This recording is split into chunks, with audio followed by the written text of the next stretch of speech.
And it's a very good morning to you, or a good afternoon to you, or a good evening to you, depending on what part of this glorious planet Earth you are on, from Wanaka in the South Island of New Zealand. A beautiful alpine and subalpine setting for a group flight today with a bunch of excellent rotary winged pilots who can elect to hop on, hop off the group flight as suits them. So let's have a look around Wanaka here.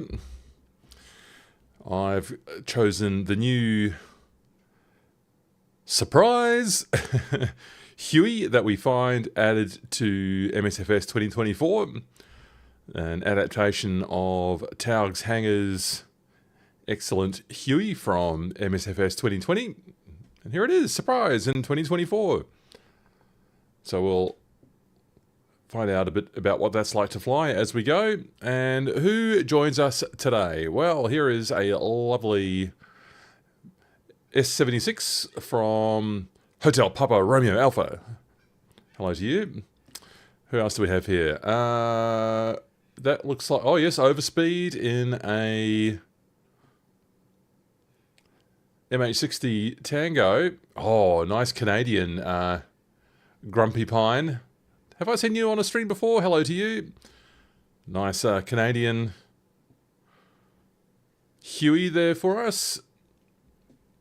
Overspeed in your MH60. Let's have a look. What have you got?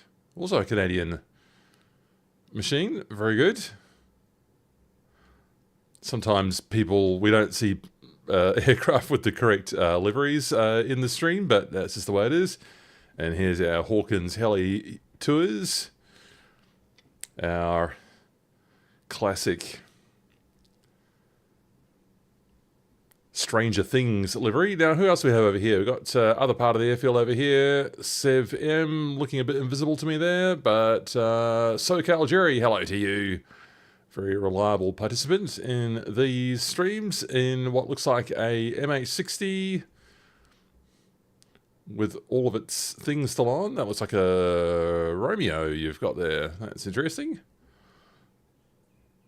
And Helicopter 5432, who I heard had a broken flight stick today, so might be flying in something that is not what I've got is an aircraft that has not loaded. All I can see is a seatbelt connector. That's excellent. That's excellent. Look at our lovely alpine setting here. I love it. So the reason I've chosen Wanaka today is that the weather is nice, as we can see there with the windsock. Looking very clement indeed. So that's looking good, but the other reason is that NZA Simulations have updated Wanaka. Their Wanaka scenery is freshly updated for MSFS 2024. And this is what they have done. Very busy, large terminal facility at this huge airport, as you can tell.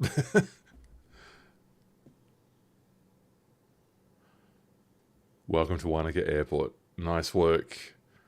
NZA, oh, office facilities in there as well. Very nice. So I did it. Oh, someone just slid in here. Hello to you. That looks like Pump Guy. Hello to you in your Air Rescue Huey livery.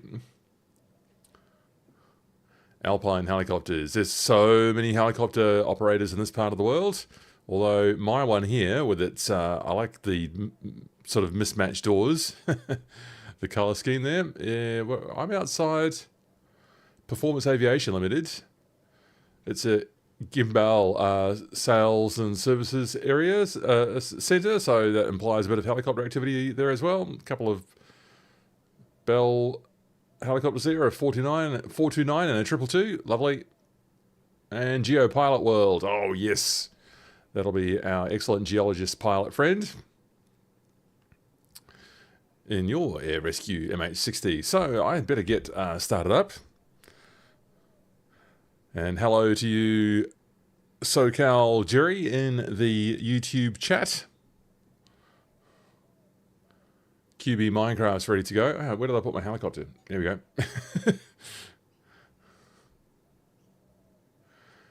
Let's get on board here and get things started up. So what are we thinking of the addition of the Taog's Huey to everyone's MSFS 2024 hangar? I think it's probably a very positive thing. More people getting their hands on a classic helicopter. Maybe inspiring a few more people to come through to helicopter flying with such a famous aircraft. So, fuel, where have we, what have we got loaded down here on the fuel? That's, do I just expect all of this to be off at this point? Do I? Yeah, all right, so what am I going to do actually? So what I noticed in a couple of areas where this has been cut down, the aircraft loading, interestingly, in this machine seems to be a bit incomplete. So I can put pilots and co-pilots in here, but I can't fill up the other seats in the back, which to me is a slightly surprising thing. So we do have the passenger variant on there with its very basic facilities back there. But all I can do is just really put in a bit more weight like that. Load it. So it's going to be a very light Huey today. Center. Let's get all that full up. So that's, I don't know why this still says pounds when I'm sure I've got metric or hybrid loaded. So that's 7,300 pounds. And that's all the weight I can put in it using this. So that to me is a bit of a strange way to do it. So it'd be nice to get that updated so that we could manually add a bit more weight into the machine. You don't think you can hear the Hueys in-game or are the... Let's see if I can talk today. Excuse me. You don't think gate 10 that you can hear the Hueys is what I think you're saying there. I'm just getting generic kind of helicopter sounds. Doesn't surprise me entirely that it's done it like that. So I don't know that Huey kind of external sound is presented for you. I'm not sure that that's the way it works, although if someone thinks I'm wrong, please tell me. So what I want here, checklists please, which is in here and back and down the checklists. So I've just thrown in the full amount of fuel I can and I'm still a bit light. No cargo, so the battery's off. Cyclic, yes. Well, let's just have a look here. Are my controls working? Yes, they are. I noticed the collective animation is really slow. It's sort of behind. Like I've already, so I've got it all the way up now and it still just slowly comes up to meet me and I'll put it all the way down and there it goes down there. Wonder if that's modeled outside. No, it's not. Oh, it is. It is modeled outside. How interesting. So if I just pop that all the way to up now, then we see the blades. That's interesting. Very slowly follow me. That's odd. But kind of cool. Voyager Discovery, as usual. Pitot Tube, there's no exterior click points yet on this machine as far as I can tell, so nothing much for me to do there. So before start checklist, we get the anti-collision light on. We get the position lights, we'll just go steady on those.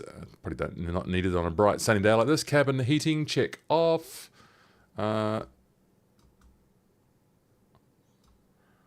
Aft outlet, so that would be, there it is, that's off. Instrument lights as required. I love these vintage knobs here. That is so great. So we'll just have all those on a little bit. Inverter check off. Inverter selection, yes. Right, yeah, because the middle point is off. So at this point then we can bring the battery on. And we get the alarm, which I can silence with this. No, with this. Thank you. Main fuel. Why am I having such difficulty seeing this?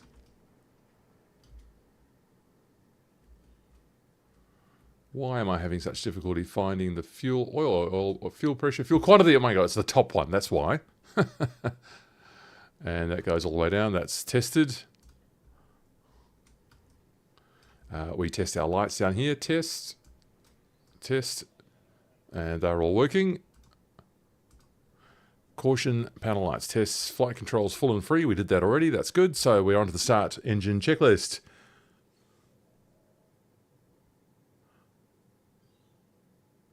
Oh, Gate, did I misgender you? Sorry. Hello, Gate. I can't hear them over the noise of my own heli so far. Yes, because it's so noisy. Starting engine throttle. Set for start. All right. Now, something I notice here about the Taog's Huey is that the throttle, which is currently on 100%, which is wrong. If I move my slider all the way down to 0, it goes down to 25%. So the idle release is there. However, oh, so that is working. It is working. I'm sure that wasn't working before. Oh, maybe I just got it wrong. So is that now on 0? Yes. So we push the button in to get the idle detent release, allowing me to get the throttle all the way down to 0. So that does work. And so that's there. Throttle, engine starter, press and hold. Well, that's it. So let's get our eyes up here on torque, rotor, percent RPM. Okay, right. So I've got I could just hold this down here. There's a button here, or I could just use my hardware. So I'm going to get that button down now. Starter comes up. Press and hold. Now, it hasn't asked for the fuel pump. I'm actually going to turn that on. And we get our blades moving there. At N115, yes. And we introduce fuel. Checklist seems a little incomplete, frankly.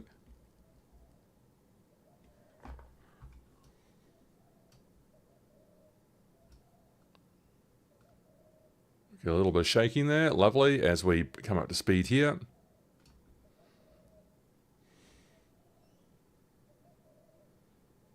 And we continue to come up here. Good. Okay. Torque. Well, where's 7 of my torque? No. Okay. All right. So we're stable at 68%.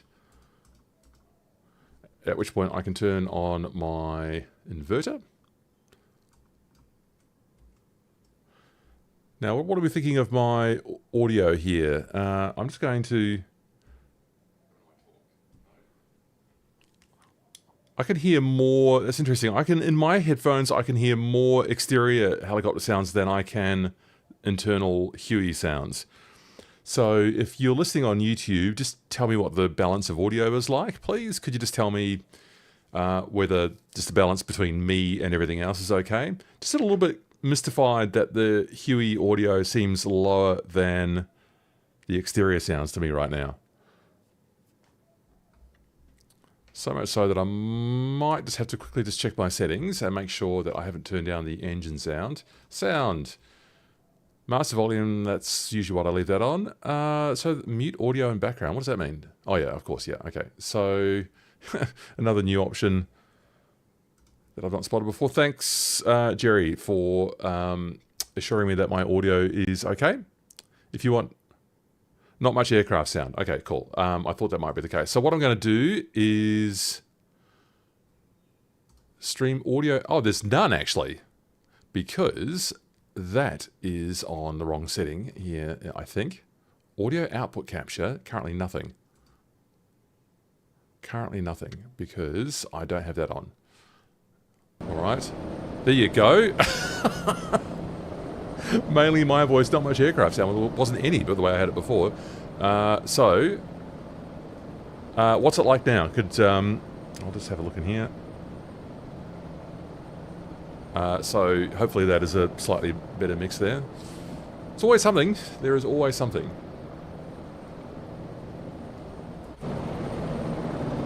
Beautiful. There we go.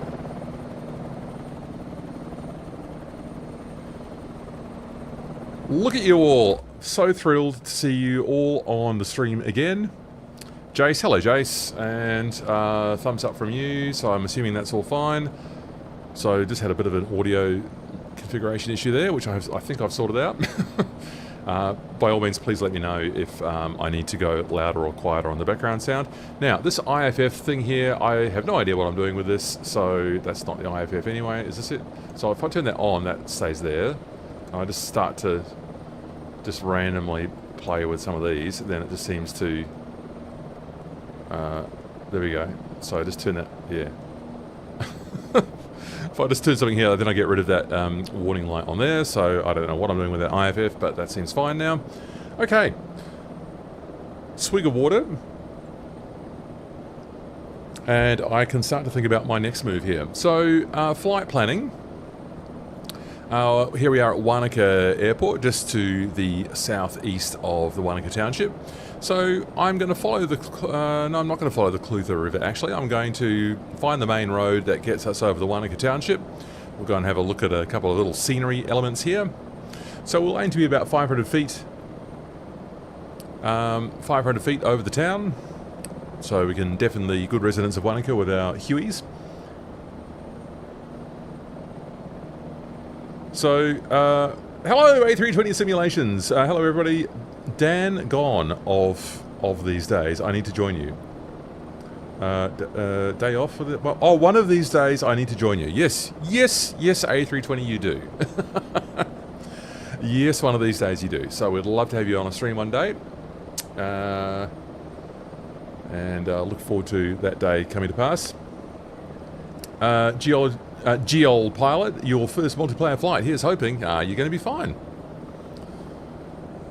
High quality is not required, but excellent participation is. Dang, one. One of these days. Yeah. Yes, of course, we hope you have fun. We hope you have fun. Geol pilot, have you looked up any interesting geology facts for us here in the Southern Alps of New Zealand?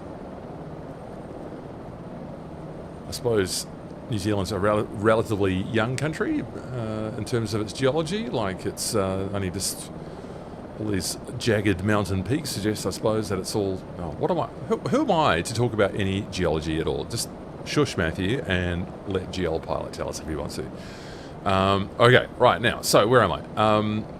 We are going to fly over the town about 500 feet, and we are going up the Matukituki River up here.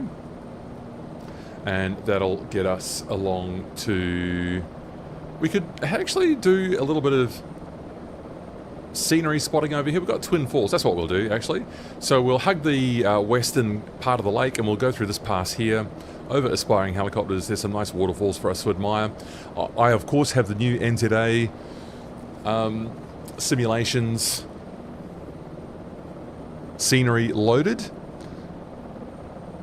And so I'll be admiring the scenery. The whole flight will work for you with or without that, so that's all fine. So I'll just have an extra little bit of scenery to gush over as I chat with you. Oh, GL Pilot does have some geology facts for us. Well, we'll have to wait and see.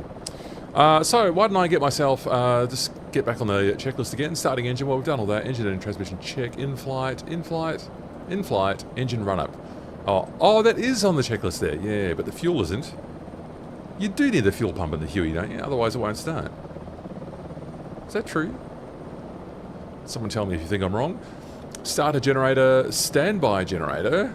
Really?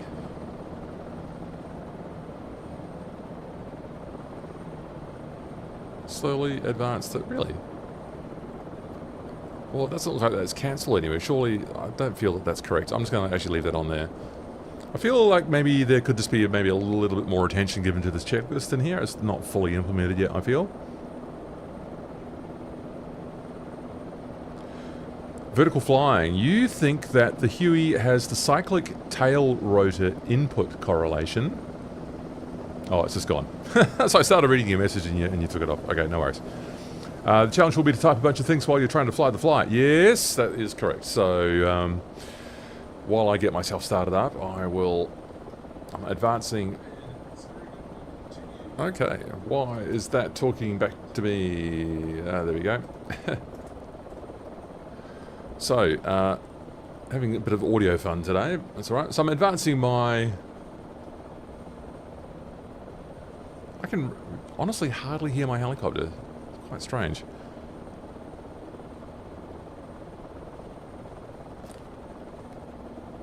Just advancing now.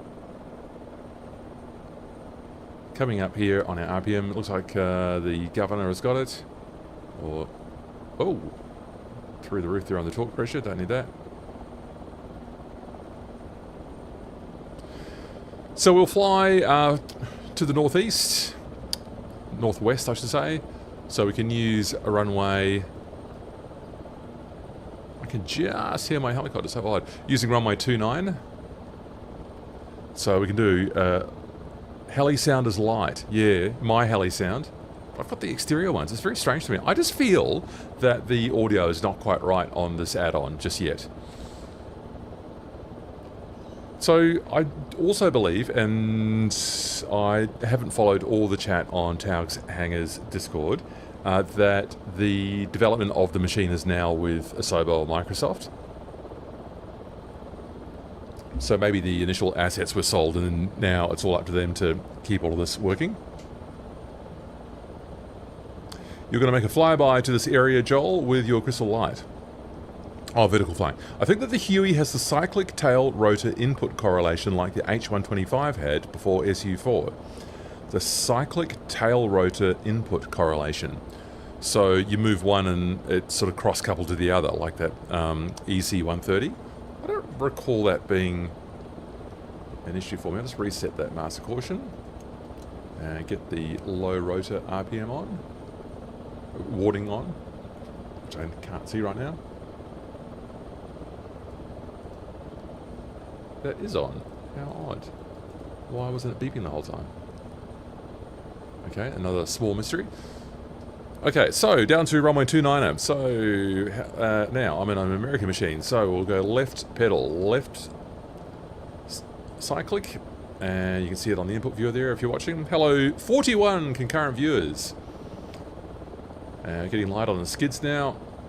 There's a gentle 4-knot norwesterly coming through Wanaka Airport right now. And I think I've picked up okay. A little bit wobbly there. Nice. Here's the last couple of streams I've done. Well, the last stream I did was in a fairly automated helicopter, the Cowan. Actually, it might have some head tracking on here. The Cowan Bell 206, which has the heli SAS on board, so that makes the flying a little bit easier in a stream. So it'll be slightly more manual today, possibly with some mistakes and hilarity along the way.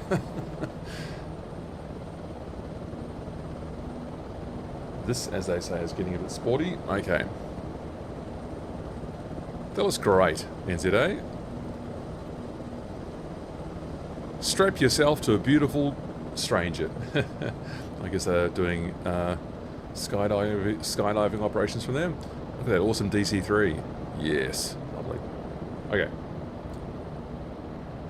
I'm going down to the end of runway 29. As you can see, the wind there is pretty benign today.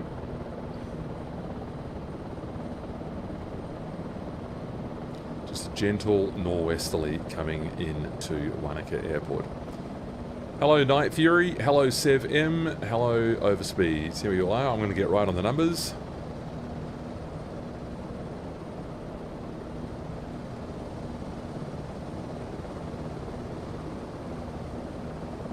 There we go. Landing light on.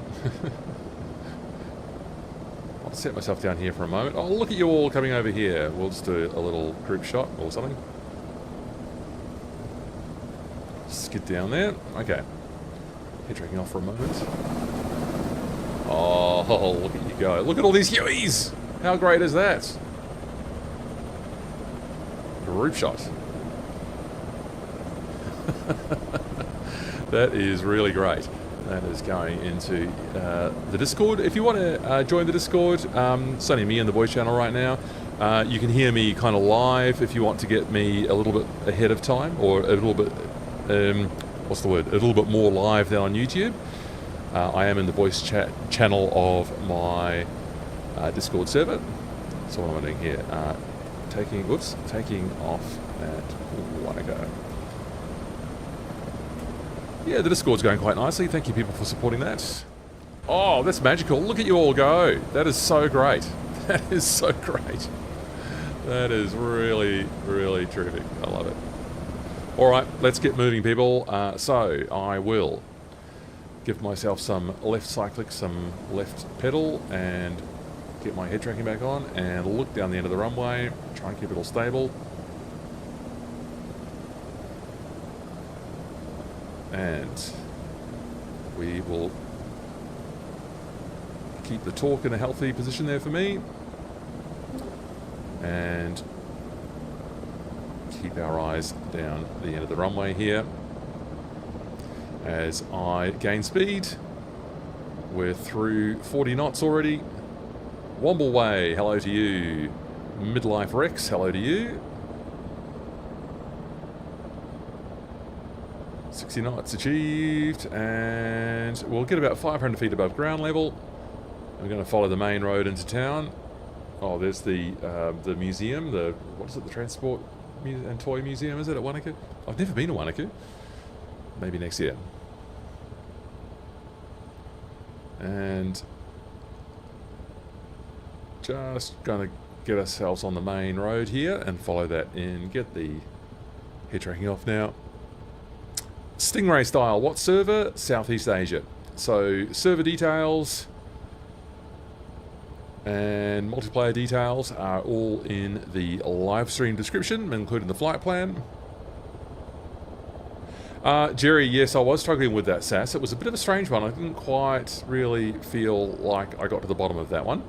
So that was rather unsatisfactory. I tell you, the new Huey is very smooth to fly. It's almost like I don't need the... I'm just going to use a little bit of nose down trim there, and not quite that much. I can just use the cyclic trim and get my hands off the controls, and that's basically flying itself right now. So it's a pretty stable machine just as it is. Oh, the scenery. Here we go again. Prepare for another live stream of Matthew Crawford going on about how wonderful the scenery looks.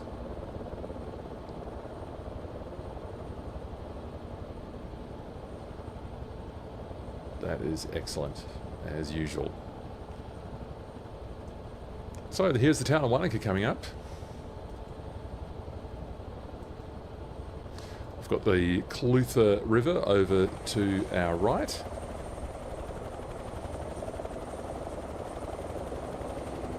Lake Hawea in the distance, and Lake Wanaka up ahead. Now I better actually fly it and not fly into the hills.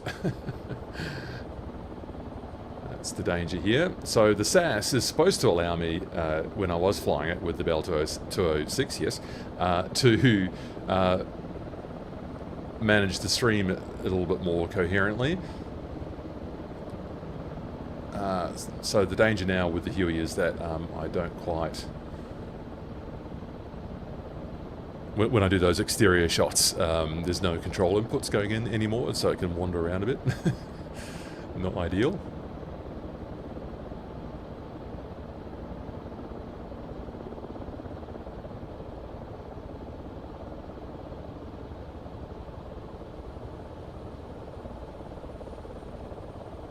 There we go. Oh, so I've missed a few comments there on the chat. Sorry about that. So, yes, just about that vertical flying comment. I'm still a little bit unsure about it. Yeah, but obviously, as 320 says, it's not supposed to be like that. But, oh, this is pretty. This is pretty. What a pretty town. Oh. Oh, here we go again. Matty raving about the scenery.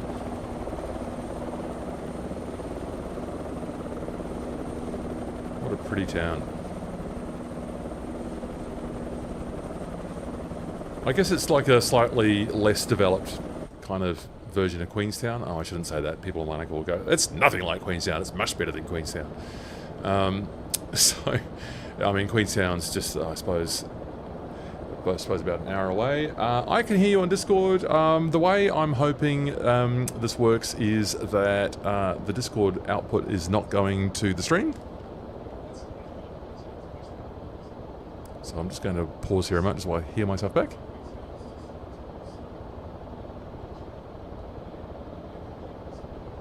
Okay, that's good. So I think I got that set up correctly. So that was Jerry on the Discord talking to me. I can hear Jerry. Oh, there's a Catalina tied up.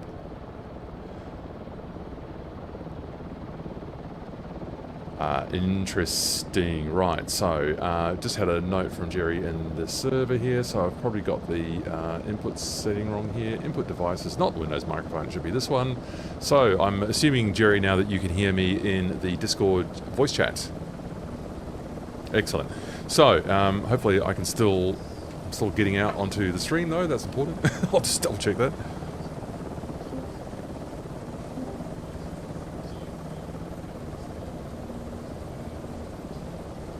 Okay, right. Oh, fun with the audio today, but I think I finally got there. So, now, where are we navigating here? We're over beautiful Lake Wanaka, and we are going to be following the hills around here on our left, just down the shore, and we'll sort of bicycle. Oh, we're going up into those mountains. That's going to be fun.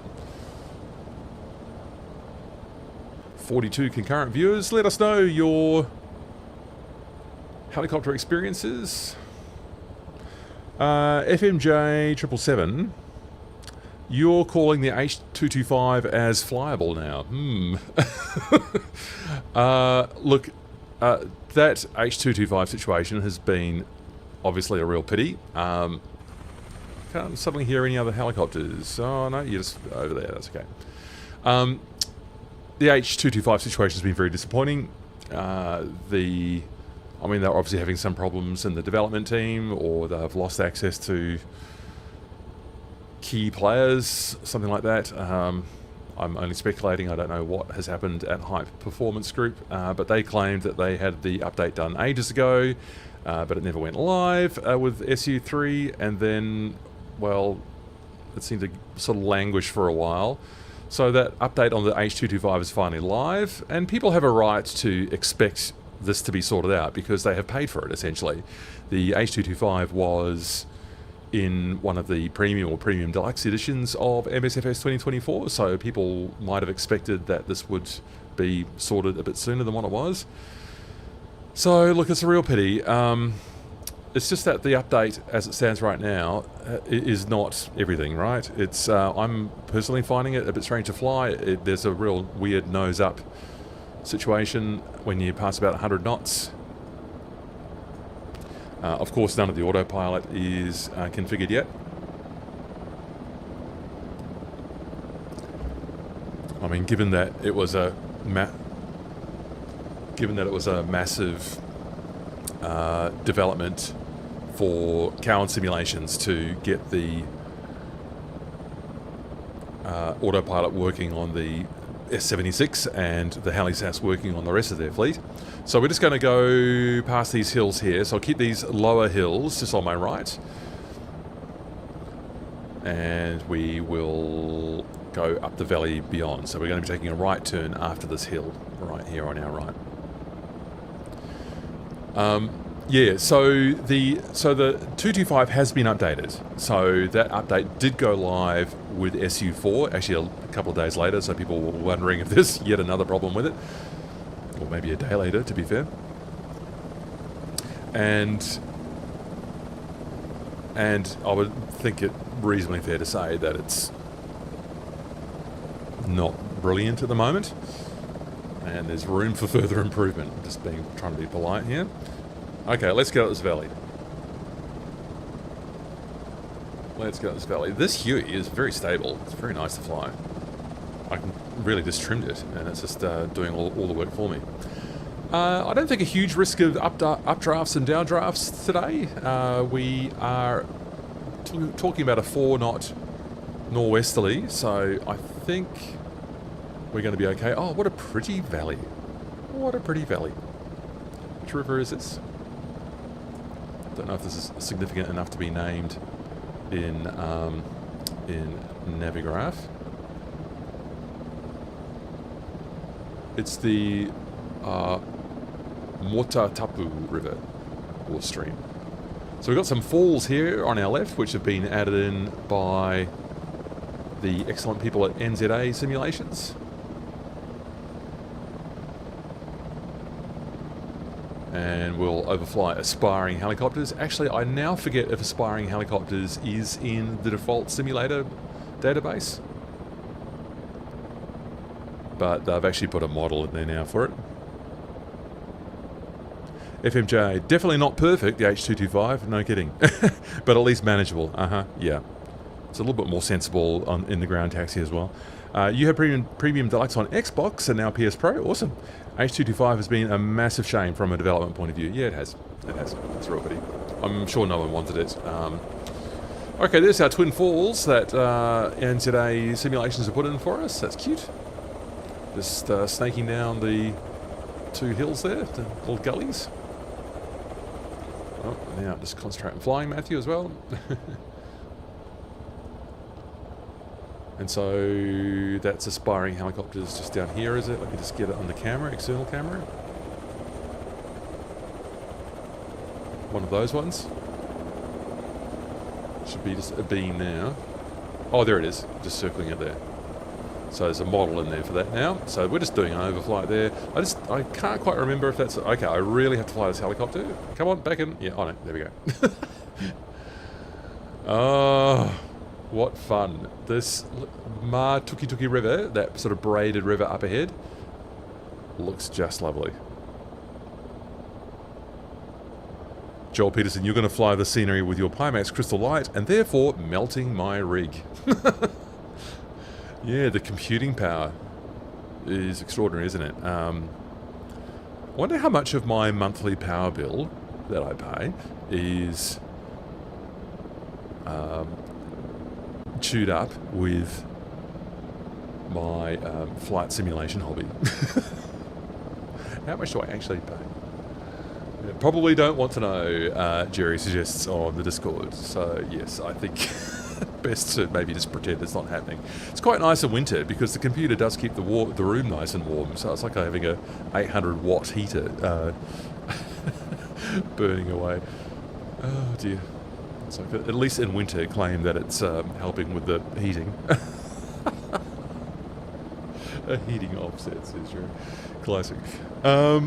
So, what have we got here? So, we're just going to proceed up here. We're going to be climbing up to about, I think, about 6,000 feet to get up to the Whare Kia chalet, which is nicely modelled. So, here it is here at sort of the head of the valley. So, I might think about starting to climb up from here, I think. Oh, no, let's just enjoy this height here a bit. People want to go and do some low flying along the braided river, you can. Just when we get to that next big peak up here on the left, I'll start to climb after that. And that peak is called... I think it's called... Niger Peak. Okay. Niger Peak.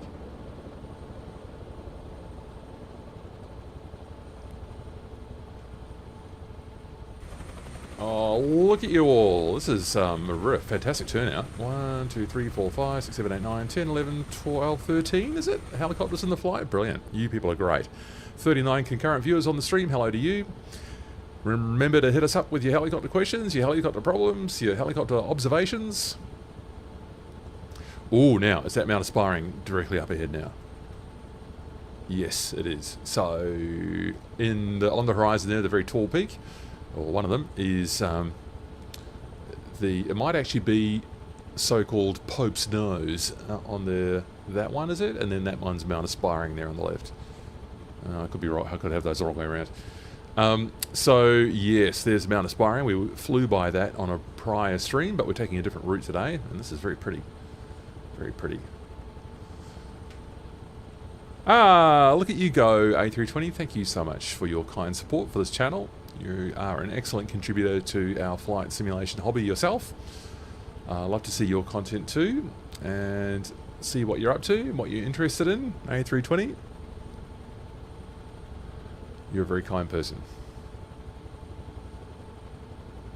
Alright, I'm going to start lifting my collective now, and what's this going to do? I'll keep an eye on my torque down here. I think that all of the custom Taog's hangar stuff around engine damage and over-torquing the machine, I think that's all been removed. As far as I can tell, of course the Taog's hangar sort of traditional clipboard interface instead of a tablet was how you would manage things like repairing damage if you accidentally over-torqued your machine and you ended up on a plunge back down to planet Earth. So that all seems to be gone in this adaptation of the Huey in 2024. I guess because it wasn't really standard for the rest of the fleet. So I can kind of understand the Microsoft team or the Asobo team, I'm not really too sure who owns it now, would want to remove that stuff because it's, you know, a bit of out of the ordinary compared to the rest of the fleet. I suppose a bit of a pity because the Taog's implementation did encourage, I suppose, good behaviour, managing the aircraft safely and the engine, the power. Okay, I'm through 3,500 now, and yeah, I think this is a good climb rate.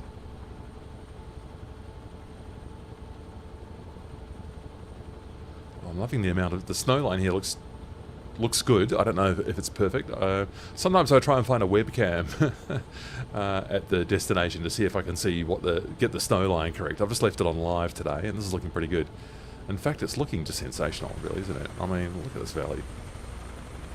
The Matukituki Valley. Ah, just so good. So good. Has the atmospheric treatment changed slightly in Sim Update 4? I feel it might be this blue haze is a bit more blue. Yeah, so I heard Jerry say, yeah. Well, so you tell me, Jerry, and I'll relay it to the YouTubers.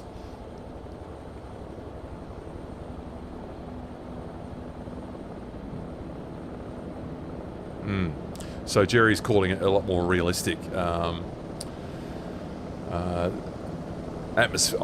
me, it feels like an atmospheric treatment when I look at this kind of haze or air quality here. It's just I've got that sort of that blue, kind of bit of an alpine look to it.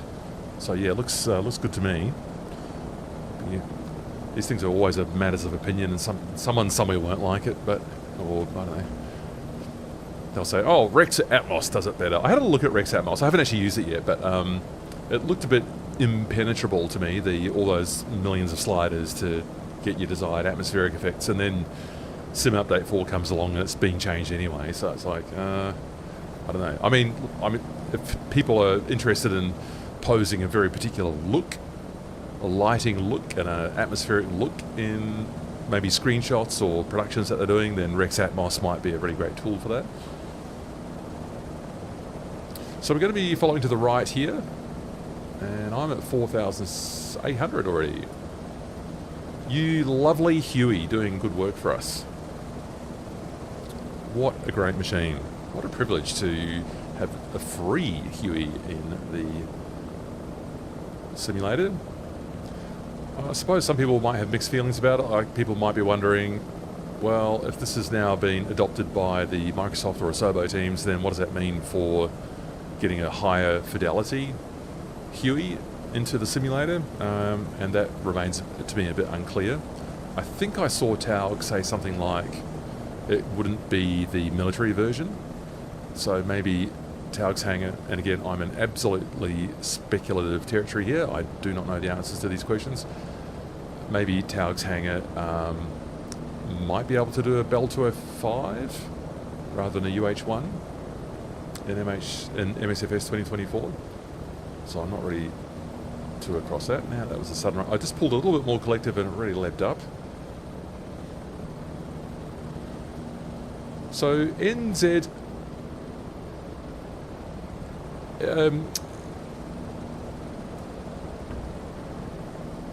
Simulations have added a nice chalet up here, so we'll go and land at the chalet. It might just be a generic building for people without the scenery. I'll just get my rate of climb right here.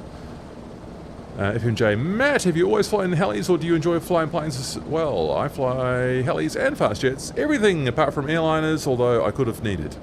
Wow! And meanwhile, my helicopter's spinning out of control whilst I read comments on the YouTube stream. It's a lot to do, I tell you. It's quite hard flying, talking, and watching your comments all at the same time, but quite fun. Thank you for chatting, and thank you for your comments. Yeah, I just became obsessed with helicopters when they were introduced into MSFS 2020. So if you recall, helicopters were only introduced in about the year 2022, right? So they're still incredibly new in the simulator, really. And I just became obsessed because they are just so hard. I like a challenge. So it seemed to me that there was a bit of a gap in the market. I mean, where was I at? Like, so okay, so I started this channel in 2024. Maybe a couple of months before the launch of the new sim. So even then, we'd only had helicopters for a couple of years. And I suppose the leaders at that time, I mean, Taog's Hangar started releasing those Cowan helicopters. The first one I ever bought was the Cowan H125, or was it the Hype H145? Probably had them both at about the same time. And yeah, I was just hooked. Because we can see helicopters getting better and better all the time. I mean, there's always new stuff that breaks something else. That's just what development's like, isn't it? Kind of need to pull a bit more power here, or get a bit more nose up. And I'm leaning on the pedals. Yes, the Jerry's has pointed out that the look of the air has changed. That's correct. Yeah, I noticed we went through, maybe when we went through into this kind of more obviously snowy terrain. Oh, there's the chalet up there. I can see it. So we just follow this ridge up here, coming up here. I'm going to need to pull a bit more cyclic now. So we'll be losing our speed, 80 knots. Now, what's going to be the approach here? So what am I? So I'm heading north. So there's the chalet, which I'm going to attempt to land at. So I don't know if you might just get a generic building there if you don't have the NZA models. I'm going to go, as it were, downwind, or I'm sort of downwindish now. I'm going to do 2 right turns to get me down to the chalet down there. Well, Helicopter 5432 is with us today, but in a what looks like a Cessna with skis. Excellent. That was bold. Okay, so just letting my speed bleed off here, and I'm going to just do these right turns now. I think everyone's kind of overshot me, which is probably because I spotted the chalet quite late.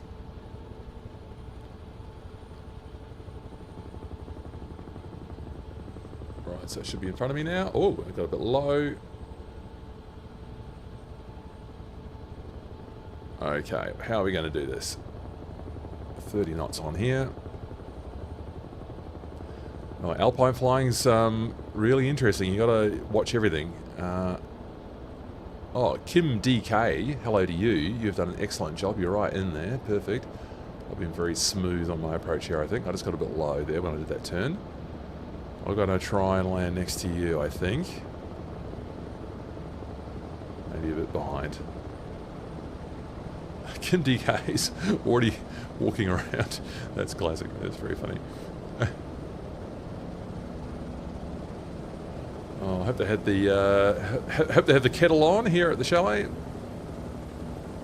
Ooh, this is quite hard. So I'll just get past these boulders. This would be a bit easier in VR, I'm sure. Okay, what has happened to my ground effect? I just got pushed up.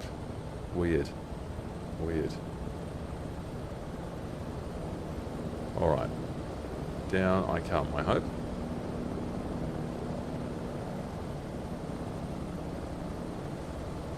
Oh, okay, that was weird. As usual, so I've got right on those rocks. So, as usual, in 2D, I didn't know how high I was. So, that is so distressing that I've ended up on those same rocks I was trying to avoid, because I thought I was lower than what I was. I'm going to actually try and fix it by coming up here. Oh dear, okay, no, bad. Alright, we're just going to pretend that didn't happen. Oh dear, alright, so how are we looking? All these excellent Hueys. So all I needed to do was just come a bit further up there. Yeah, that's really hard in 2D, it really is. It really is. I could have used probably a bit better of an approach technique. Chibi Minecraft's right on that. Right in the building. SoCal Jerry, smooth as ever in your MH60. Is that what you're actually flying, Jerry? Yeah, MH60, excellent. That's what it's represented to me as, so that's good. What about... Oh dear. Wow, how cute is this? Oh, I can't actually fly in with the drone camera. This chalet looks nice, doesn't it? Whare Kia. Kia is an alpine parrot, and Whare is a house. So, I suppose you might say this is the house of those alpine parrots. Kia, a very mischievous parrot, known for getting into places where people don't want it to, like pulling apart their windscreen wipers and so forth. That's awesome. What a nice modelling job NZA Simulations have done there. That's great.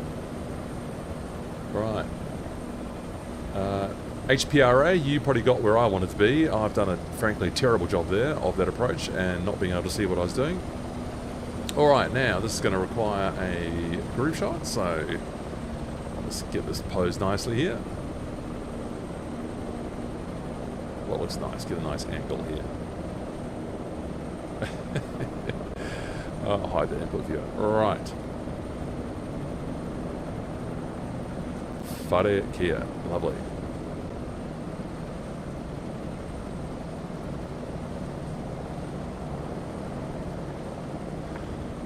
Shaven Wookie, we are on Southeast Asia multiplayer server. And hello to you, MRS TPHI, Mrs. Tepihi.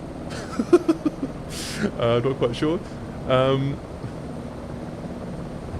Excellent stuff. Yeah, so I'll always use Southeast Asia because I get the best ping time there. I figure I know it might not be everyone's first choice depending on where you are, but it makes a lot of sense I think for me to be on that one. Okay, what am I doing? So we will proceed up this valley here. So we will go northwest for a bit. Now, what did I actually say in the stream description is relevant? Siberia airstrip, that's 5 Bravo. We're just going to do an overfly there. Oh, I see. We're going to north. We'll cross that those peaks here. Siberia, Dovot, and then we'll go along to Haast, which is up here. Oh, no, I'm not. So just get this right, Matthew. Ngato and Okuru valleys. Let me just double check those on my Navigraph.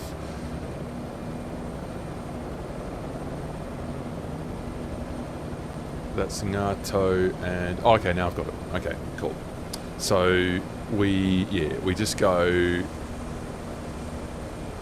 I'm just having a bit of trouble just translating one navigation database into the other, so I'll just spend one more moment just getting that right.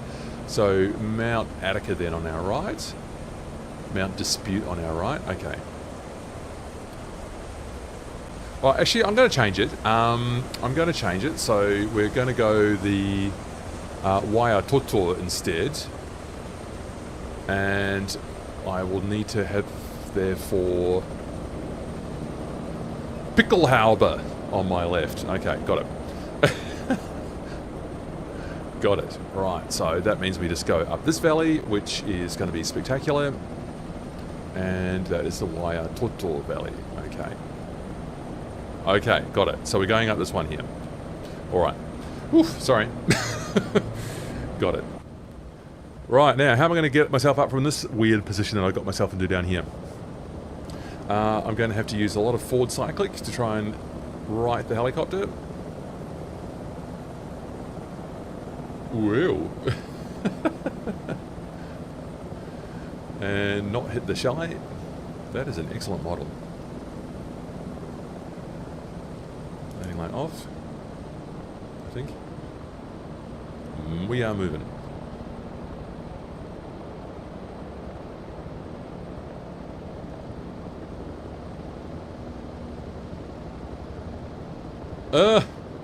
Okay, I'm just going to gently just fly along and let people catch up because my navigation probably was having not the best performance right there. So I'm just very slowly going, no I'm not actually, I'm actually descending. So you really need to use your instruments in alpine flying.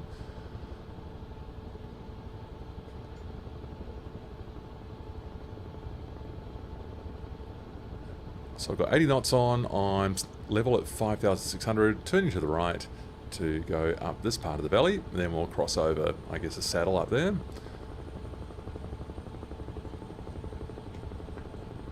So I'll just get myself sorted out, and then I am picking up speed because I'm letting myself descend, so we'll get a little bit of aft trim in.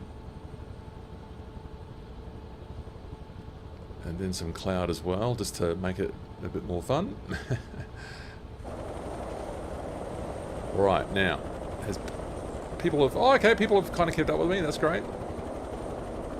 Oh, that's spectacular.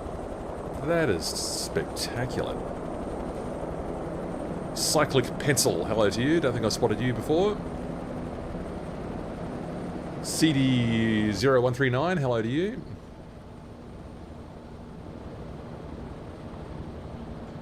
Alright, now, what are we doing here? So, I think I've got myself under control now. So I've got 100 knots on.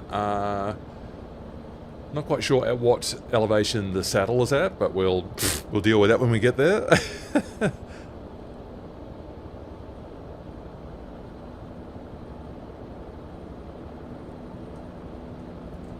Yes, okay, that's good. Alright, so we... Pickelhauber. Mount Todor. Okay, so there is going to be the Wanaka Valley. Excellent. So there's, it looks like that's going to be the saddle there.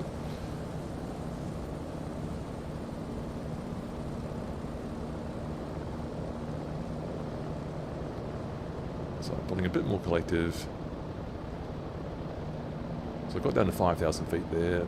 That was just because I wasn't paying sufficient attention to my instruments when we departed Wharekia. So we'll still go up to Haast, but I'm just using a slightly different route, and then we come back down these valleys over here. That was not very expertly shown. I'll just try that one more time. We'll go out the Wanaka, then we can go along to Haast. We can land at Haast, so if people are watching the stream and they'd like to join the flight, November Zulu Hotel Tango, Haast, you might be able to join us there. I guess we'll be there in about 20 minutes. And then we'll do some of these valleys to get us back down into Lake Wanaka here and cross over into Lake Hawea, and we'll enjoy some flying over there as well. Oh, those valleys earlier in the flight were just so pretty. So pretty. I think this Wanaka is going to be spectacular as well.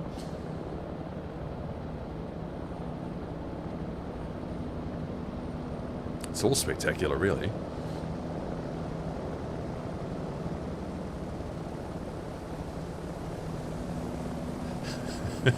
Jerry's suggesting that New Zealand won the geography lottery. It sure did. Well, and the fact that a lot of the country is also represented in our simulator with 1 meter LiDAR terrain. I don't think this part here is. I think some of the alpine areas have not been done yet.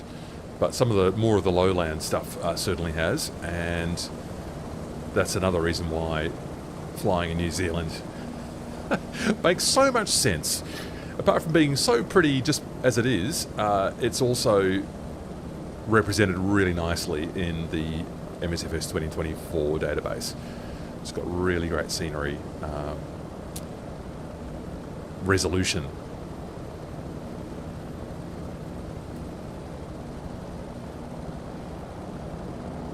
Okay, alright, well I think I've got my navigation under control now. This saddle's good, isn't it? Oh, FMJ, look at you go.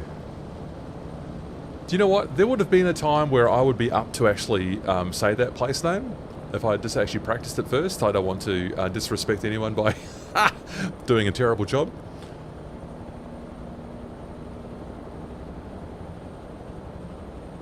Okay, why am I getting so much oscillation here? My speed's 80, my torque is fine. I'm just bouncing around a bit there. That was interesting.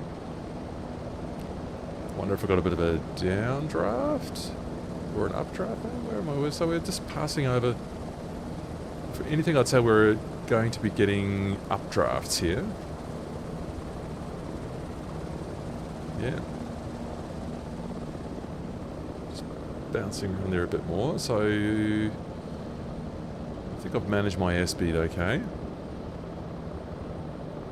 By the way, that the place name that FMJ posted in there is a real place. With an excellent name.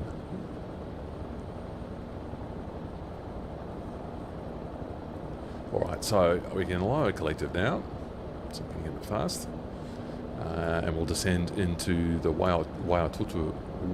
Why am I having trouble with that? Waiatoto Valley. Oh, look at it. There's a beautiful alpine lake up there. Oh, well, next time. Next time. Oh, this valley. Come on, that looks good. Well, we can descend right down into it, so let's just get ourselves aviating nicely into here. Oh, it's like a wall, isn't it? That ridges coming down there into the valley. Spectacular. Okay, getting a bit fast here. Oh, the rate of descent was much too high. So now I've got 1500, 1000 feet descending. Okay, now I'm going too fast. Nose up. Just overspeeded it there slightly. Better than TT Islands. Yes, there's lots of places called TT. I believe TT is actually, is it, am I correct in that? Is TT actually the mutton birds? Let me just, yeah, mutton birds. So the petrels, P-E-T-R-E-L, petrels. So TT are small seabirds. So if you find a place called TT Islands, it's probably because that was a good place to put your hand down a burrow and pull out a very fat TT chick. Very salty and fatty way to consume your protein.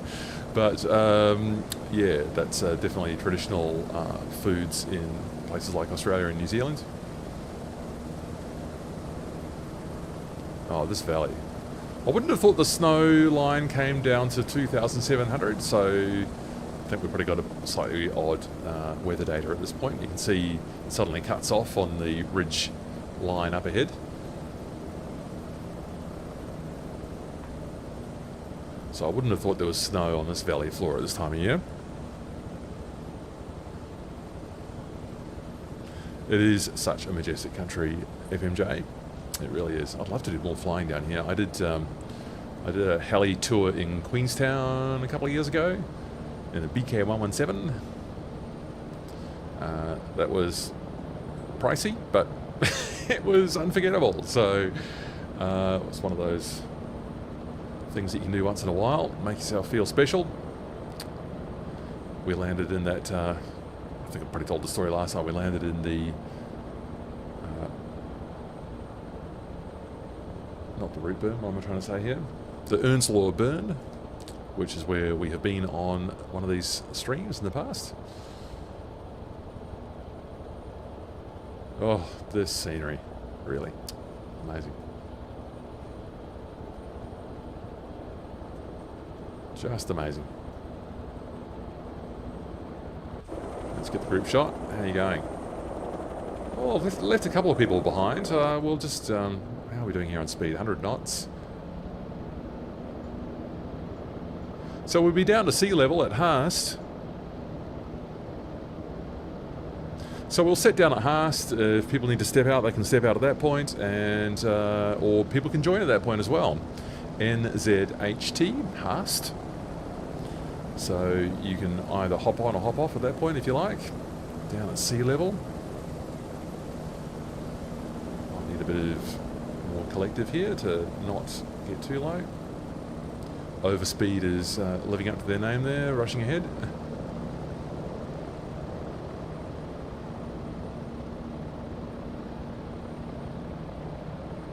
Wow, that peak up ahead is really something, isn't it? What is that one?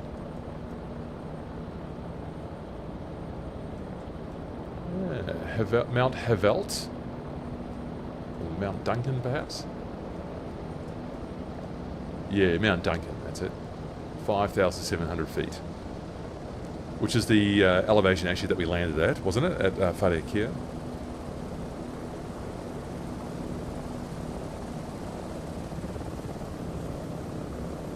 Wow, this Huey is really easy to fly and cruise. Is it too easy? What do people think? It's easy to trim up. I've just got it flying beautifully here. I'm just... actually do not have my hand on the stick the whole time. So yeah, I'm currently completely hands-free, and it's just the trim just sticks really nicely. I tried to load the helicopter up and make it heavy, which often can make the machine a bit more stable at the cost of a bit of performance maybe in those higher elevations, altitudes.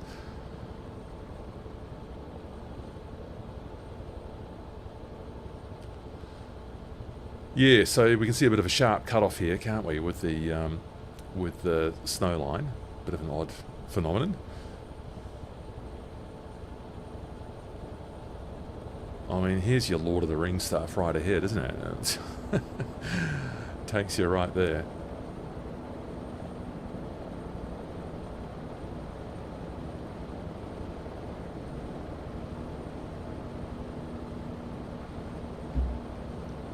Now, there could be a risk of downdrafts coming off the peaks on our left there.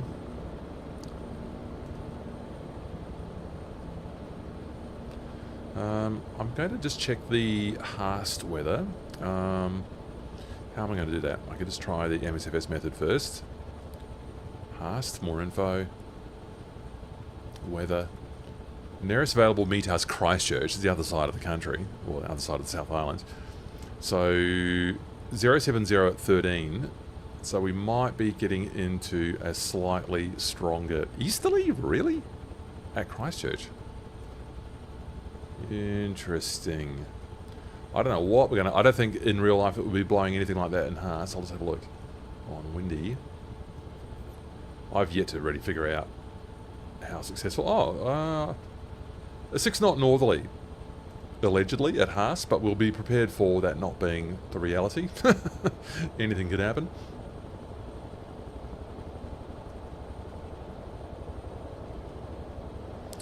Anything can happen and probably will.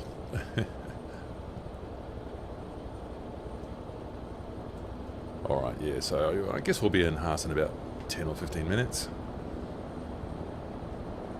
Hello, 43 concurrent viewers on the stream. You are welcome. You are welcome. Thanks for tuning in.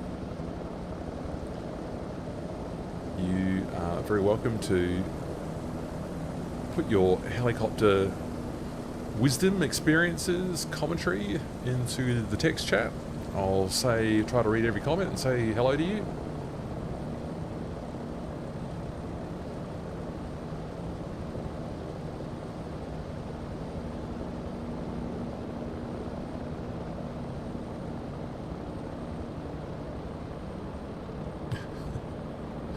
So Jerry's just commenting that, just for the benefit of people on YouTube, Jerry's just commenting that the MH60 has changed. I don't know if the machine's been updated, but maybe there's some sort of code in the back.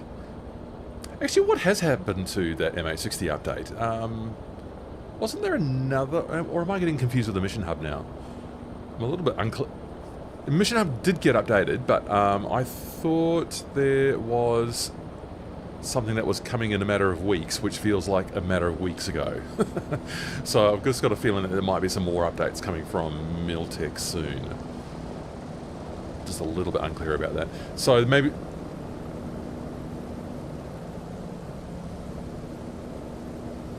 Yes, Miltech was going to be doing a live stream yesterday, and they were unable to proceed, which is a pity, but hopefully they're back on their feet soon.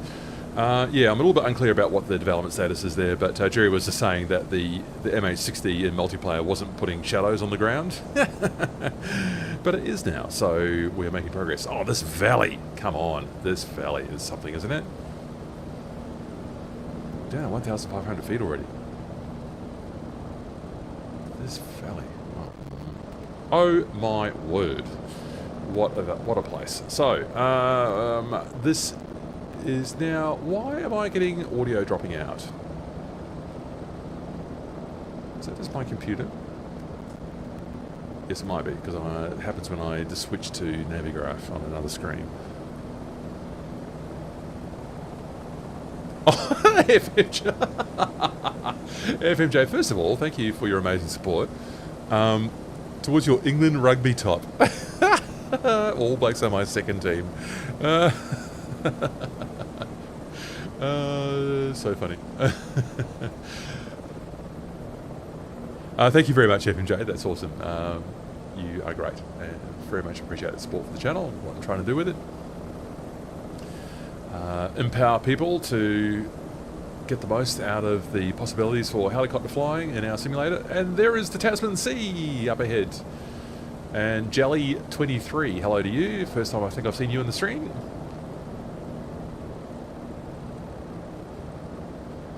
Oh, you just can't get enough of this. It's so good. So good. I just added a little bit more collective, and I'm just sort of trimming up a bit here. The Huey feels very comfortable at about 105 knots to me. Might just hoof it a bit up here and get up to Haast. Hopefully in about 10 minutes. Not seeing anyone there on the map yet, so... Oh, this looks so good. Yeah, how great does that look? Yeah, it's a Waiotutu River, and Haast is up there, so what we'll do is we'll just follow the hills just to our right, so we'll just do a right turn here. Oh, this scenery is just crazy, just crazy. Look at these formation Hueys, that's so great, people, thank you. Thank you for your awesome support. This scenery is nuts. Just say that one again for me, Jace.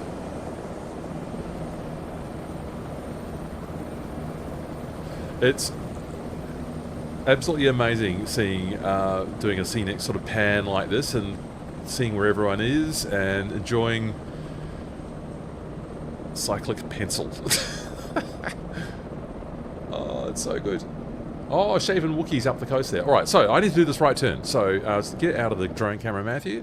And right cyclic. And well, I need to balance anything else here, but half cyclic just stops my vertical speed from declining there. Do I have any... I've got the balance ball right in the centre there. That's nice. Nice gentle turn to the right. Haven't been paying too much attention to that, I gotta say. Which one are you, Jace? Which one are you?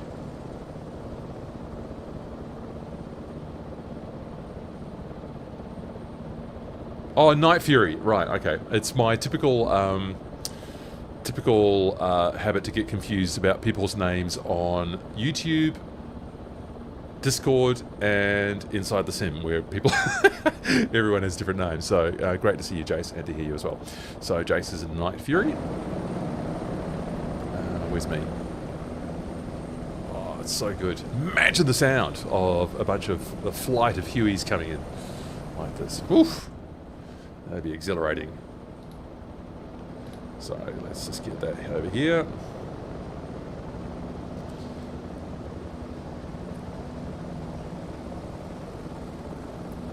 FMJ, great flying, everyone. Lovely to watch. Thank you. Oh, oh, here we go. Here's some geology. Excellent. All right. Stop what you're doing, everyone, and listen to some geology from GL Pilot. So we've just crossed the Alpine Fault boundary between the New Zealand plate and the Australian plate. At what point did we cross it? Just when we came out of the valley? Was that the point? Or, I mean, or would that be all the Southern Alps? Would that be the boundary?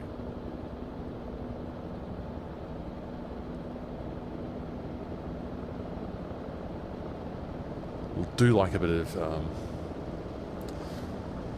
any extra value that our excellent colleagues, friends, fellow travellers in the community can offer. I've never been into Westland here. Oh, yes, at that bend. That was literally the boundary. Whoa! Amazing. That's the boundary of two tectonic plates, the Australian plate and the New Zealand plate. Wow. That's cool. Thank you. Love a fun fact. So we've got some low hills up here at our 12 o'clock, and we'll just keep those on our right, and that'll bring us into Haast. We'll just do a straight-in approach from the south into Haast. Not seeing anyone on the ground there just yet. Actually, I am. I'm seeing rough landings up ahead. Peter Bevington, great flight. We're having an amazing weather for start to the summer. Are you in New Zealand, Peter? Or are you just talking about the just us being able to enjoy this beautiful weather today? By the way, I do... the weather is a factor in the streams that I choose, so that's why I tend to only announce them the day before. So I'll sort of hunt around for what looks like good locations. I wanted to do one in Wanaka because NZA Simulations updated their Wanaka scenery, so I wanted that to be a location that we tried, and we'll be getting back into Wanaka. So this is one of the first streams we've done where we've done a loop. Oh, Peter, you're on the Kapiti Coast. Kia ora, bro. Yeah, I'm so delighted that the weather's good and nice for a stream experience like this as well. So yeah, I knew I wanted to do Wanaka because NZA Simulations have updated their scenery, and we'll get to enjoy that again when we get back in.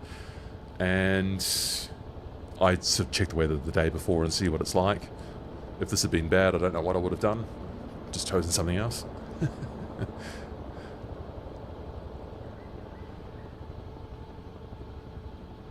What's this river? This is the Okuru. This was in my slightly confused planning earlier, was going to be the one that we followed along, but I changed it and we did the Waiotutu instead, which I thought was lovely. Very spectacular alpine valley for us to traverse. Bit more collective Matthew, bit more nose down. Looks like we've got a couple of people waiting to join us up there in Haast, so we'll be with you very soon, people. That's great! Mrs. TPHI is joining us, I have heard. All are welcome. Oh yes, in fact, yes, there I see. And rough landings too, perhaps down in Haast as well. And this is the Haast River, that braided river we see up ahead. And we'll be going up that valley later to get us back down to Lake Hawea and Lake Wanaka.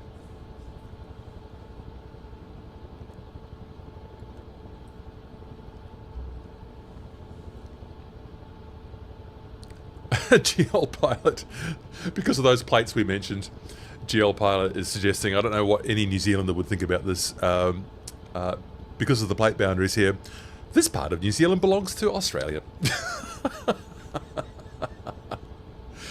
I tell you what, New Zealand loves nothing more to identify any opportunity where Australia is claiming some kind of New Zealand cultural symbol. I guess this might be similar to the relations between Canada and the United States. People having to remind Americans from time to time that this person or this phenomenon is actually Canadian. Thank you very much. I think it's a very much similar relationship between Australia and New Zealand. I love that provocative thought from GL Pilot there, that this is actually on the Australian plate. Love it. Okay. Okay, so let's just get this runway lined up here. North-south runway. And I'll just read Peter's comment in just a moment. Have I got the landing light on? I wish I had a light. Yeah, now it's on. Wish I had a light, an indicator light to indicate the... What am I trying to say? A light for the light. That's what I want. Do appreciate the H125 with its light there to tell me that the landing light is on or off, because I'm notorious for always having it in the wrong place.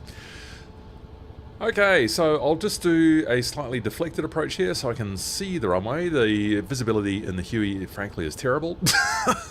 No criticism of the developers, of course. I just mean that the visibility past that huge console is not great. So I'll just deflect slightly so I can see the runway. And we lose speed by raising the nose, and we lose height by lowering the collective. And there's Mrs. TPHI. Hello to you.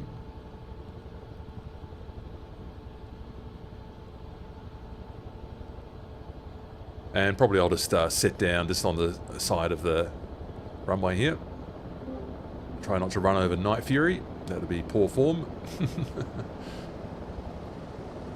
In fact, I will come and sit down over here as well. So, oh, everyone's going over the side. Okay.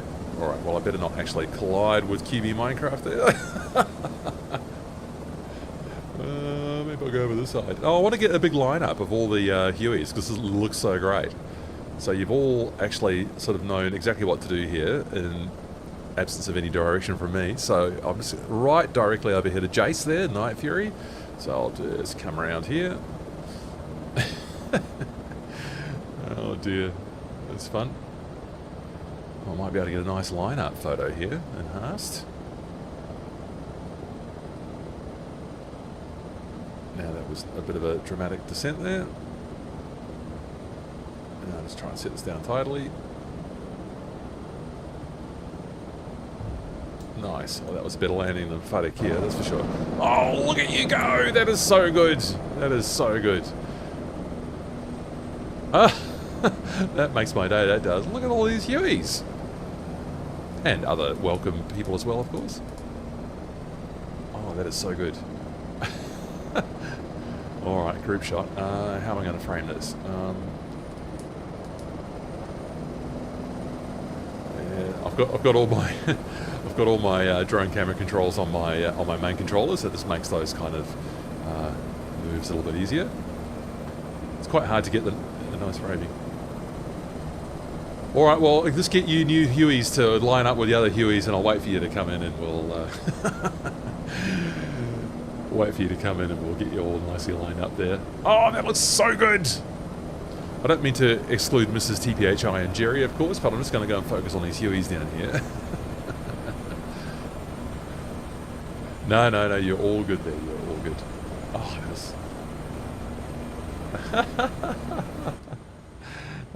I'll just get this down to idle. There we go. I should get the alarm in a moment.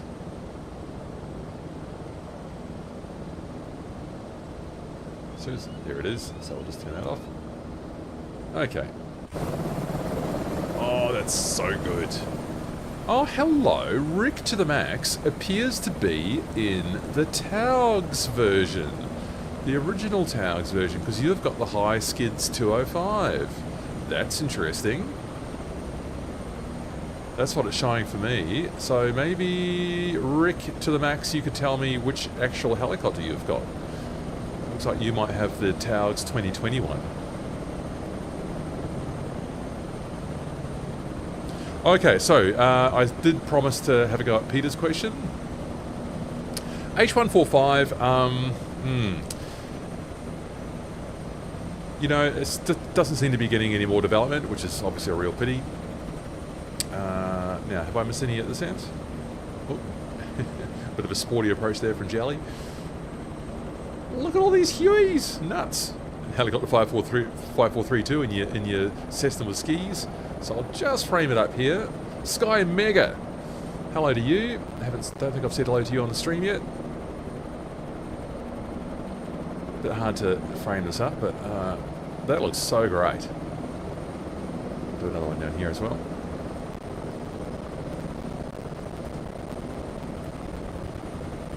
Oh, why is the picture? It's too big. Why is that? I try and post these into the Discord channel as I go. Alright, how am I going to do this? Just getting a bit of a mess here, so... all these Hueys are so great.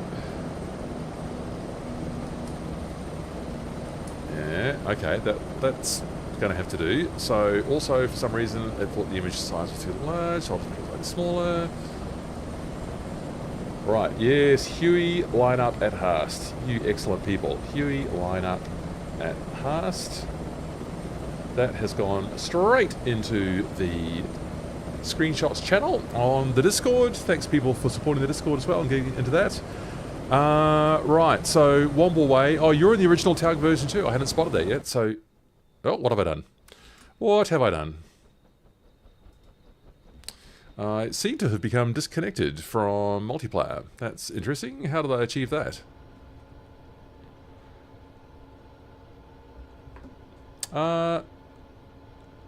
Okay. Oh, now everyone's coming back in now. Oh, I did not know what happened there. Suddenly, all the helicopters just disappeared. I thought, oh, have I got disconnected? How strange. Okay, Womble Way is in the original Taogs as well, so I'm just going to have a look at yours. Oh, yeah, now I see. I just hadn't spotted that before. Yeah, that's the 205. Yeah, nice.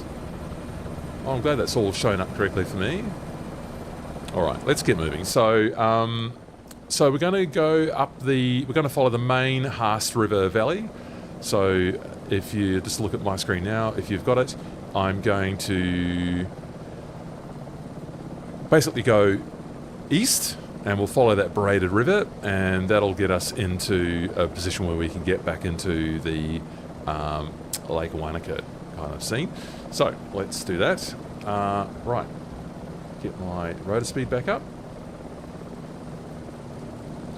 get the alarm back on. There it is.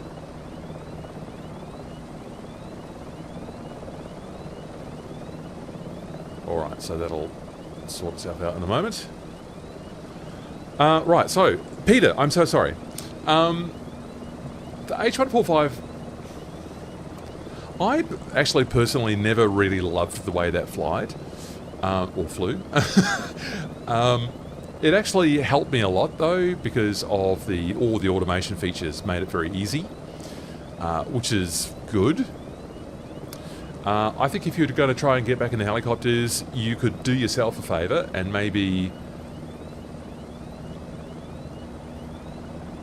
Getting a bit hard just to... I'm trying to keep my torque below the red line there, and that alarm will finally go now. Alright. Landing light comes back on. Oh, it was on the whole time. Maybe just practice with the Cabri G2 and just do some real simple manoeuvres around a convenient facility for you. I mean, the best manual add-on this year has been the Taog's Hangar 500C. The best automated one, I would say, would be if you like airline style. I'm just lifting up now. If you like airline style flight, then I highly recommend the Cowan Sim. Just check that I'm not going to collide with anyone here. The Cowan Sim S76. So if you're a bit more comfortable with an automated machine and you want to do IFR flying, instrument flying, and have the machine follow lateral navigation, I would recommend the Sikorsky S76 from Cowan Simulation, my other favourite helicopter from 2024. Sorry, what year is it? 2025?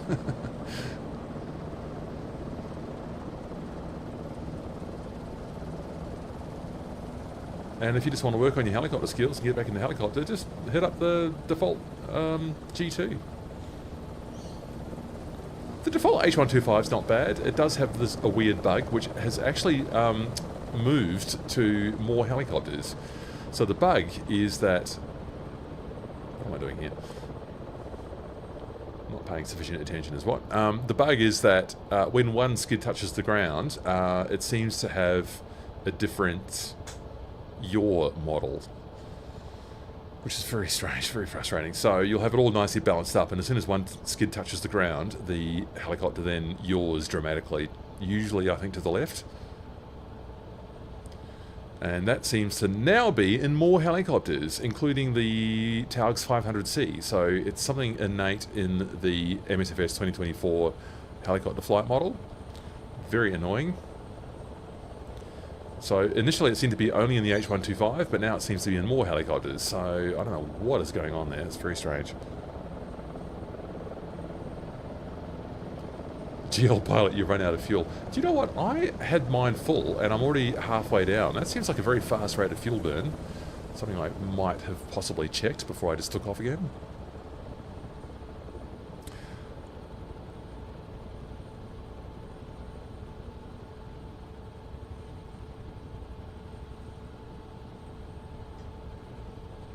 Okay, let's just get this trimmed up again.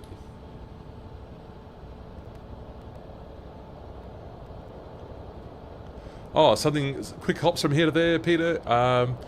Look, the 500C is... I was going to say challenging, but that's not fair. It's not challenging. It's a fair challenge, right? So the 500C is not easy to fly, but it's not hard to fly.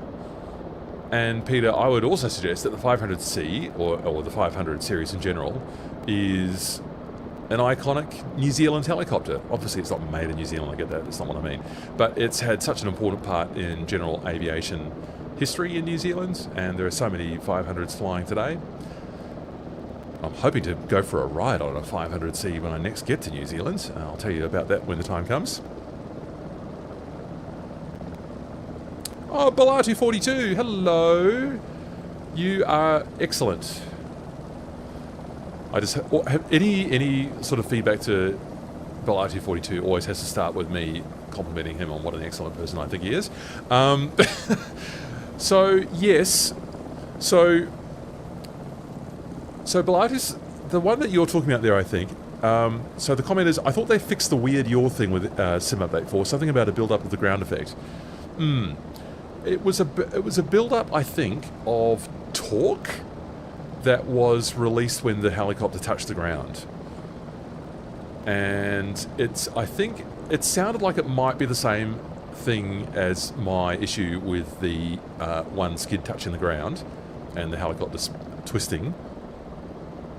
But I believe it's a different one. You used to be able to notice it in the 500C because you would get that funny rotor kind of overspeed sound when the helicopter touched the ground. It would kind of go... So you'd kind of get a bit of a strange effect like that. But who knows? I mean, that seemed to me that might be connected with the build-up of torque. But, I mean, I can't know, can I? So... I'm not entirely sure, but I think the twisting on the yaw axis when one skid touches the ground seems to be now a bit more widespread in Sim Update 4, not just the H125, which always annoyed me. So I could maybe demonstrate it when we get back to Wanaka, but it does require a little bit of wind. So if we've only got 4 knots, it might not work properly. So it tends to be a bit more evident in 10 to 15 knots of wind, and particularly when you've got it at one of you on your left or your right is where it's most noticeable, the effect. Very strange.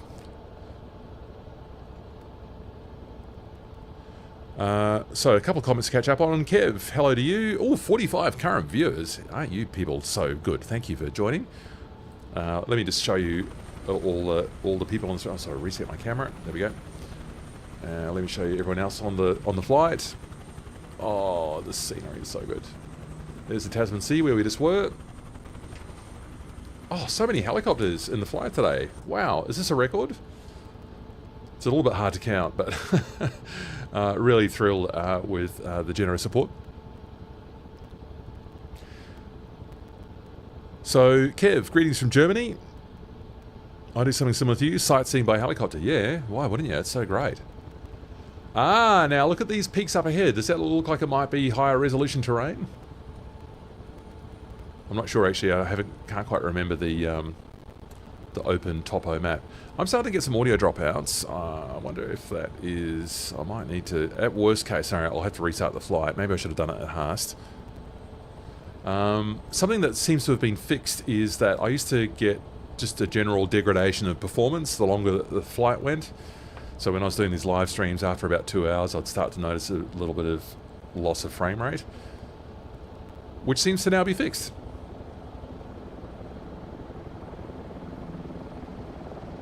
Yes, Kev. I mean, the sightseeing is just so great. I mean, this is... Look, I mean, I know airliner flying is maybe the largest part of the hobby. Well, actually, I don't know that for a fact. It seems to be. I mean, sort of the amount of commentary you get around new airliner releases and all the sort of the airliner kind of support add-ons and stuff seems to be that that's the larger part of the hobby, although I don't know that for a fact. But for me, and without disrespecting people who enjoy that, this is such enjoyable flying. Like, just enjoying the landscape and admiring the views and the atmospheric effects and the, you know, being mindful of sort of updrafts and downdrafts in this alpine terrain. And it's challenging flying, and it's just rewarding because it's just so stunningly beautiful. That's what I reckon. Kev. Giga 009. Hello, first stream. Oh, someone's just flown through me. Been at work, so I'm a bit late, but you're here nonetheless. That's great. Giga, are you flying as well? Pump guy, Wombleway, Camshaft, Red Catster, Sev M, Shaven Wookie, Geopilot World, lovely, SoCal Jerry Overspeed, Cyclic Pencil, Samurai DS, Sky Mega, Night Fury, Rough Landings, so good. I think I've said hello to most of you, a couple of new ones there, so hello, welcome, nice to see you on the flight. Just, Balatu, yeah, mountain flying in helicopters, that's where it's at, you bet. You bet it is. So we're going to be doing a sharp right turn after this next peak on my right. So we'll follow the valley and do a sharp right turn, and that's going to bring us up to the northern end of Lake Wanaka again. Balatu, you have to join us one of these days. Yeah, you are always welcome. You are always welcome. Alright, Jerry's, who has been an excellent wingman today, thank you Jerry for feeding me useful information, has counted 20 helicopters, or 20 aircraft on the flight. So, that's awesome. That is awesome. That's awesome. Sorry, I'm just blown away actually. That's... 20 simultaneous helicopters in the flight is just so great. So happy to have you all on board. Balatu, sorry, did I get to your comment? You find the new free Huey really great. That's the one that I'm flying. But I had to tone down the pedal response with the curve. Oh, okay, righto. Interesting. Well, you would know, Balatu, I mean, you have a very nice controller setup that I know you've invested a lot of effort and time to have function really beautifully. So if anyone's going to spot something which is a bit excessive, it's going to be you, because you've invested a lot into getting your controllers just right. So that's interesting feedback to hear from you, that you're finding the pedal response in the new free Huey a bit over the top. Okay, so people who are ahead of me... Oh no, we're not turning right yet. We just hang on, what am I doing? Zooming in. So we've got a hard right coming up, but it's not just yet. Sorry, I called that a bit too soon. So if I'm falling behind a bit, it's because I'm just increasing my height as well. In fact, maybe I'm going a bit slow, so I'll just fix that now. A bit more collective. Keeping an eye on my fuel at this point. I think the fuel burn rate seems a little bit high. A little bit behind on the comments as well. Ah, GL Pilot, another bit of geology fun fact from you. The terraces on the sides of these valleys are Pleistocene. So, how long ago is that now? Glacial deposits. So the terraces on the side of the hill, on the side of the ridges here. Oh, what? So what? These kind of things in here? How long ago? Oh, thank you. So let me get back inside here. So thank you. Oh, Fredericks, people are running out of fuel. Yeah. Do you know what? Just use the tablet, people, and just top up your fuel. I actually put on a full load before I got going. And so, GL Pilot... Oh, 2.5 million years ago. Okay, right. So, obviously we had a pretty deep ice age, and this was a bit more glaciated. I'm hoping I'm not just making up words here. There's some incredible glacial effects. I mean, that Mount Alfred that we saw on that Queenstown stream, where it looks like a sort of an island sitting in the middle of one of these rivers. It's just been carved out by glaciers on either side, and it's just left this like long kind of mountain island effect. Incredible stuff.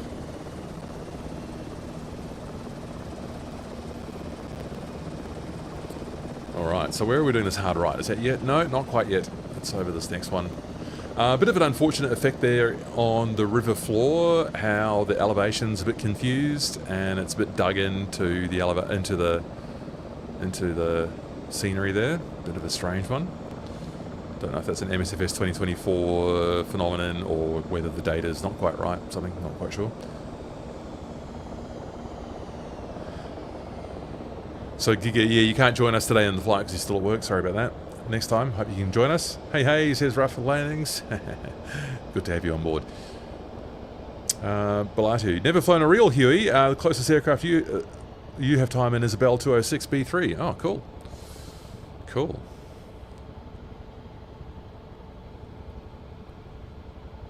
Yes, I remember, Balatu, you talking about the flight model of the Cowan 206.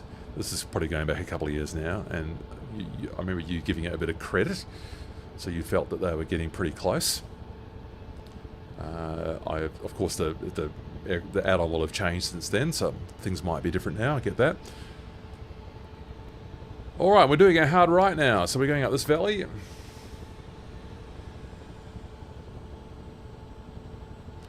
GL Pilot, the dug-in rivers are due to uplift. It's real. Huh.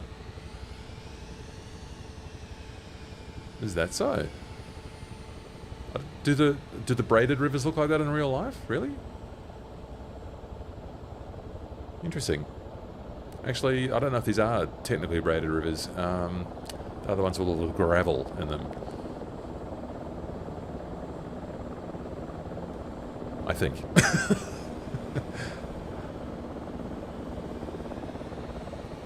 Alright, so what are we doing here? We are in the... which valley is it? So, let me just get my navigraph over here as well.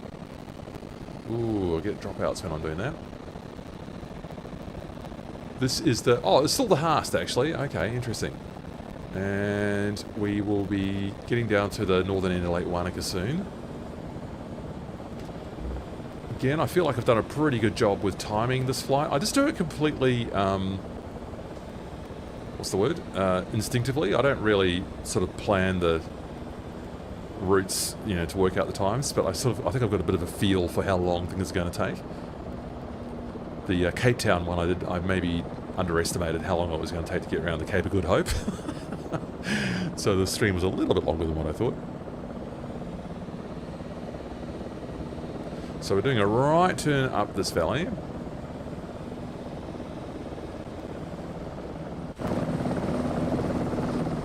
That's cool. Oh, okay. Cyclic pencil to me, it looks like you're in a... is that a Honda jet? How did that change? You weren't in a jet before. Surely you're not actually in a jet. That's really quite bizarre. Alright, but, you know, it wouldn't be a group flight if there weren't some weird things. Alright, so GL pilot, the Eastern New Zealand is still rising, yes. Eastern New Zealand is still rising as it pushes into the Australian plate. Yeah, right. Eastern New Zealand is rising. Well, we're in the west, but that obviously those forces continue. Oh, what have I done? I've made a mistake. So, sorry, this is the wrong valley. Oh, let's just go with it. Let's just go with it. We'll get one more mountain pass. I was supposed to turn left before. Whoops. We'll just do this little... This will actually be more spectacular anyway, so... we'll enjoy the scenery. Might need a bit more altitude, so I'll pull a bit more collective. Get the nose up. So we'll cross instead, due to that little mistake. We'll pass Mount Stewart, so we'll need about 5,000 feet here to get over. So we'll do a southern climb, and then we'll do a descent on the other side. You meant the west GL pilot. Yeah, thank you. I thought I was a bit confused. I do that all the time as well. I have to check. When I look at a map, I have to actually really tell myself whether it's the east or the west that I'm looking at. So, so yeah, the west is still rising as the plates push against each other. Right, got it. Yeah, I mean my experience living in Australia and New Zealand. Australia is a much more ancient continent, so everything's a lot more eroded, and the peaks are not so dramatic, flattened off, rounded. And New Zealand has all this very raw geological beauty with all of these mountains being pushed up with these plates colliding, as GL pilot is telling us. Thank you for your insights. Appreciate that. So now we're going to do our left turn to get us back on track with my little mistake there.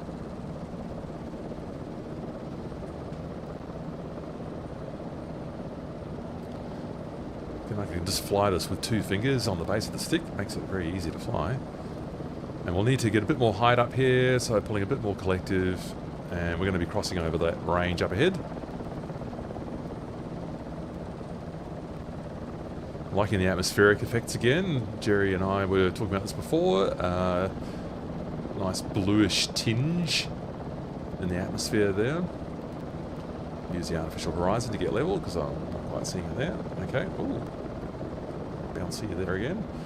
So I would think, if anything, we were going to be getting updrafts here.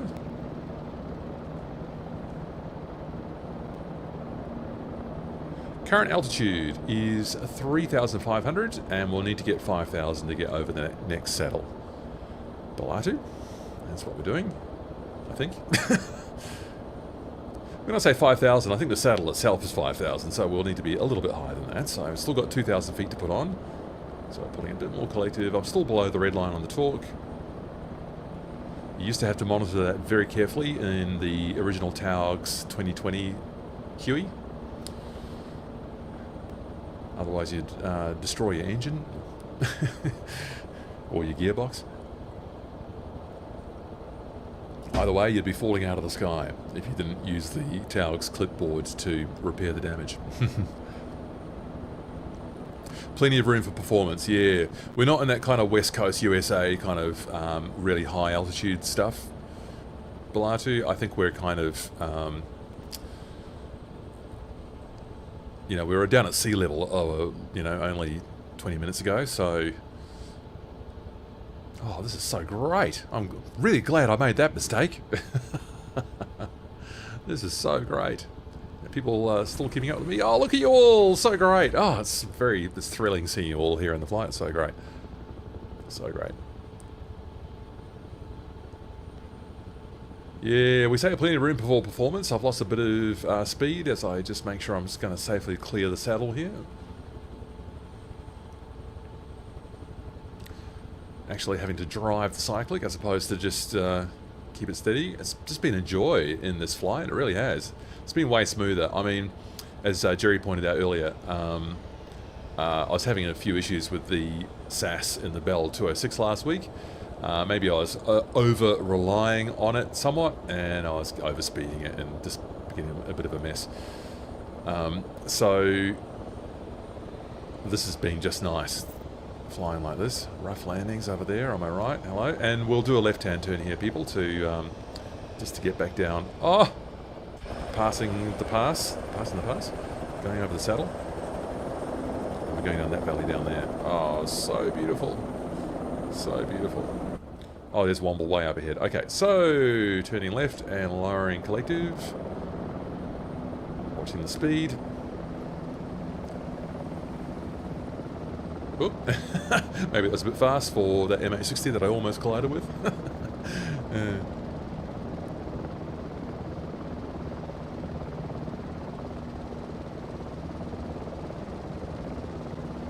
Alright, oh, 3,000 feet a minute. It's a bit dramatic. Okay, just take your hand off the stick, Matthew, and just let it balance itself there. Beautiful, just trim it. It's so great just being able to just cruise with just trim pretty much. So great. Getting a bit fast there. Oh, Jace loves the blade slap in the it's such a great sound. Those massive blades on the Hueys are just pretty exciting when you get that slap sound effect. It just looks so outrageous, the Huey, doesn't it? Just like looking at the size of the blades. It just looks kind of wrong somehow. But it sounds so right. Oh, I'm descending very fast here. A little bit too much. And also overspeeding it. There we go. Just get that settled down a bit more. So, yeah, you were flying in Colorado, Balatu, yeah, and the airport at Leadville, 14,000 feet. Wow! You flying helicopters out of a field elevation of 14,000 feet. That's amazing. Or is it 12,000? Either way, it's up there. Sure is. Woof. Even when the one time I went to Denver, which is only, is it 5,000 feet? Even then, I got 1 mile. Yeah. Even then, I got altitude sickness. I'm one of the 1 in 10 lucky people. I think I was a bit run down. I was on a bird watching trip. I'd just come from southern Texas, where it was very humid and tropical feeling, and then took a flight to Denver, and just going, God, why am I just feeling absolutely terrible? And sort of headaches, and I was very prone to motion sickness and stuff. Like, yeah, it's like I realised, yeah, I just got a bit of altitude sickness. So you'd have to. Dehydration probably didn't help. Yeah, could have been all of the above. Could have been all of the above.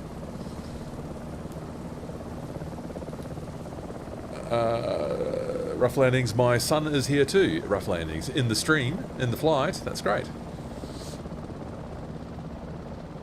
If that's the case, if I've understood you correctly. Oh, you were hiking up there, Balatu. Wow. City's at 12k. The airport's at 9,900. Oof. Highest public airport in the US. Oh, maybe we should do some. Maybe in summer. Your North American summer, maybe we'll do one of these up there. Will it still be daytime? Yeah, it will be. Maybe we'll do some high elevation flying. Because at this time of day, because my streams are always going to be probably at about this time of day. I do the, if I want to get into Europe or South Africa, I need to do it at a different time. I'm going a bit slow, so I'll fix it up. Oh, this valley is just sensational, isn't it? Come on. This is so good. Oh, now, the township here is... oh, Matthew, testing your memory. The township here is... Oh, Makarora, sorry. Mokorara. We actually landed here on a previous stream on our way out when we did the NZWF burn. So you got an airport here if you want to punch out. Otherwise, I'm just going to continue down the valley. Did I say I was going to land here? Did I? Just actually read my own stream description would be wise. Overfly, I said. Makarora overfly. South over Lake Wanaka and then east through the neck. Okay.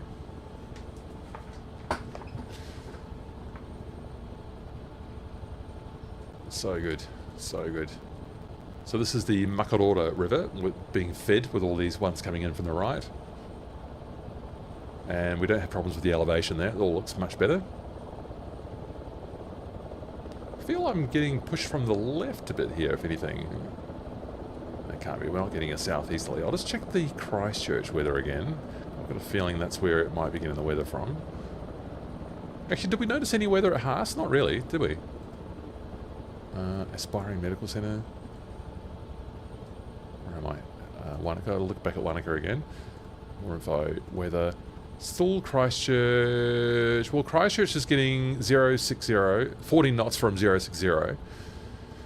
So a northeasterly at Christchurch, which may or may not translate down here. I'm just not quite sure how it does the weather. There's not enough weather stations in the South Island for the perfect convenience of MSFS 2024. Also, we've got 2 rough landings. That's hilarious. Parent and child. That's great. Well, welcome to both of you. That's awesome. That's so great. That's really great. Rough Landings Junior. It's so good. Hey, why am I so high? I want to get down and enjoy this this braided river down below. Why am I so high? Lowering Collective, you other people, Sky Mega, Sev-M, you've definitely got the right idea. I'm coming down. Oh, there's that blade slap. Yes! Such a great sound. By the way, when I made the music for my channel, so I know my videos don't really, you know, they're not music videos, but the music I use in them, apart from the shorts, I make myself. And one of them has as its underlying rhythm a public domain Huey recording. So the rhythm comes from then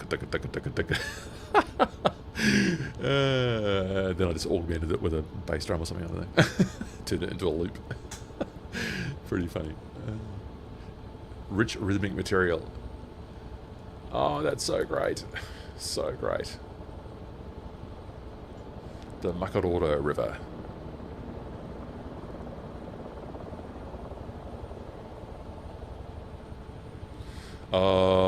Yeah, so Jace, who's got a bit of familiarity with the Westland Scout. So Jace, I'm assuming you're talking about the famous, was it the famous flyer or local legend that came out in MSFS 2020, is that right? Yeah, that's the one. So, yeah, Jason's just saying that the blade slap, so the Huey blade slap was in the Scout, which is just wrong, right? It's just wrong.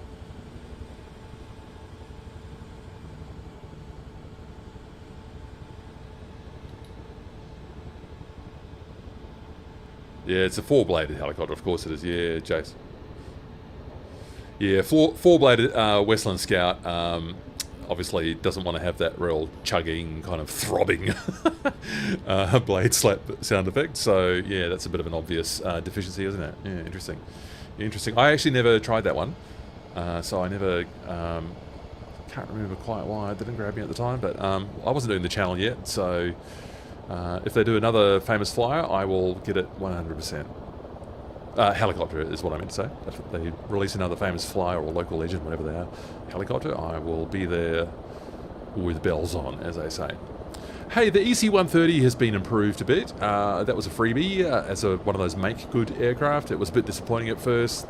Some very strange cross-coupling in the controls. That's been improved. It won't be all things to all people, that helicopter. Of course, we desire it to be better, and other people are a bit disappointed. It feels like it might be a bit of a disincentive for someone to make a decent EC-130 or H-130. I think there's still room to make a good, high-quality H-130 in the sim.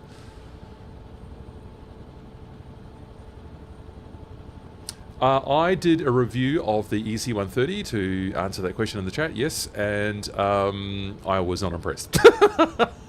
I was not impressed with... So it's... No, so I think the sounds are wrong in the EC-130. I don't know if they've been improved, actually.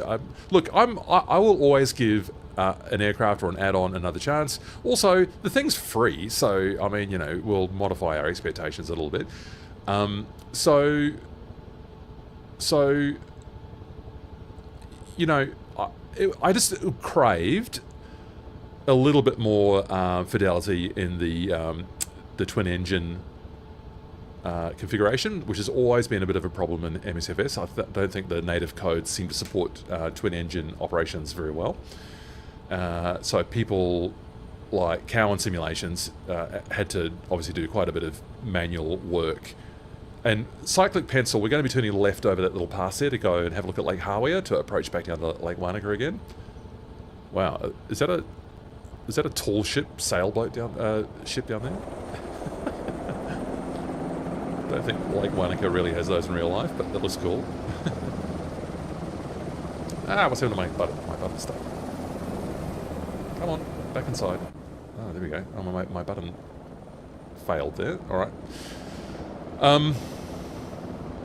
So yeah, so the one engine in operative didn't really work in the free EC130, but the implementation in the S76 by Cowan Simulations, which they put a lot of work into, does work quite nicely. So it's not perfect, but they've done some really great work there to maybe work around some limitations in the sort of the MSFS 2024 code base. But yeah, but worse than that in the EC130, there was stuff like the cross coupling in the controls, like where you would pull aft on the cyclic, and then the helicopter would yaw right.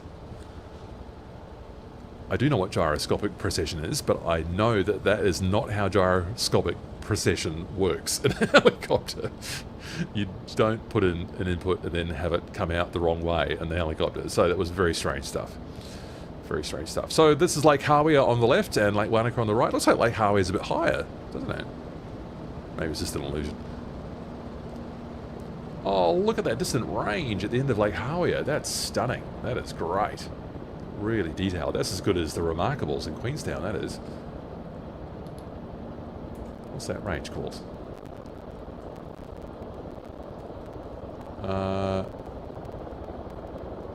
Coma Peak is the main one there at 5,500 feet. That looks great. Alright, so here's what it's like in the... have I been saying EC130 and I meant 135? Have I just been saying the wrong thing the whole time? Or was it EC130, then it became the H135? Could someone just help me out just with that? I'm suddenly just finding myself confused.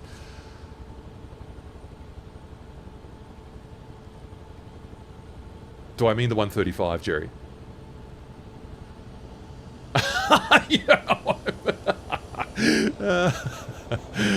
I mean the twin engine Eurocopter that became the lighter twin engine Airbus. What is it a 130 or a 135? I'm suddenly doubting myself. It's a 135. So what's a 130? What have I been saying wrong the whole time?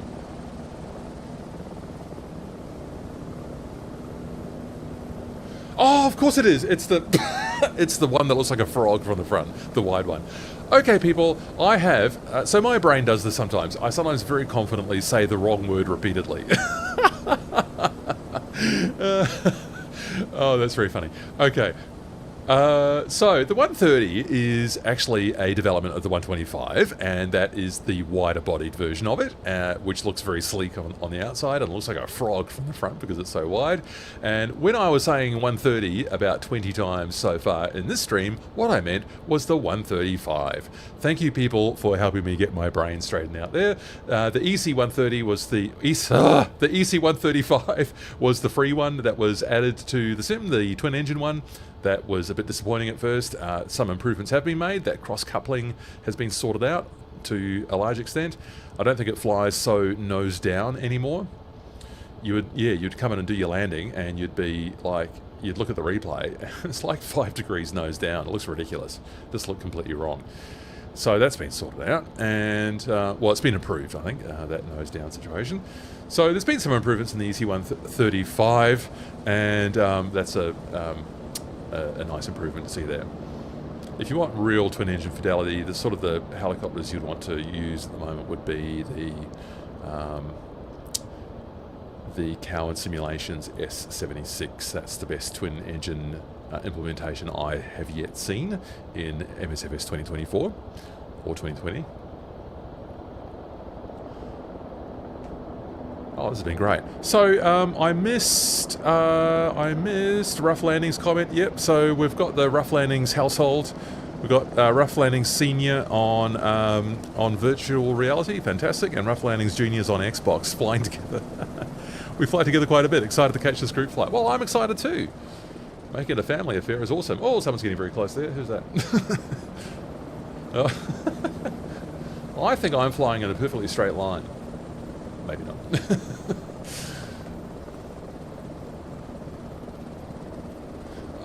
That's interesting. Why am I getting a master caution? Is that for my fuel? Yeah, it is. 20-minute fuel. Okay, no worries. We'll be down at Wanaka soon. So I think that the fuel burn in the Huey seems a bit wrong. I don't know what the range would be because I haven't looked, but I mean, what have we actually flown today? 150 nautical miles maybe? So I wouldn't have thought we were going to empty out a Huey in 150 nautical miles. And it's like... Yeah, you have lost a bit too there, Jace, as well.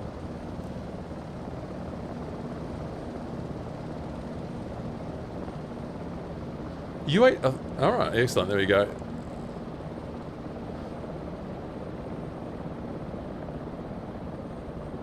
Okay, so news from Jerry is that for the UH-1H we would expect, I think you said 350 or 315 was it? 315. 315 nautical miles range on the UH-1H, so I'm calling this as burning too much fuel at the moment.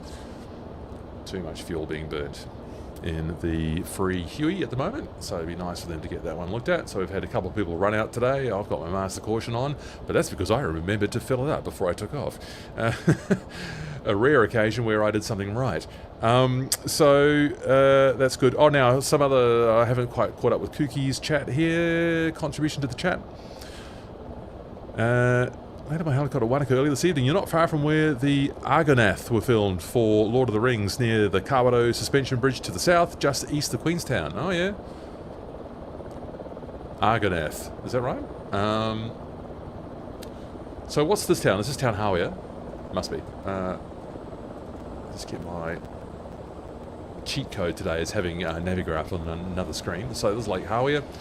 And then from here, why don't we take the road, we'll follow kind of the hills to the west, to the left, and that means we can do an approach from the south back into Wanaka. So we're only 5 minutes away from touching down here, so we'll just have a little bit more scenic enjoyment here.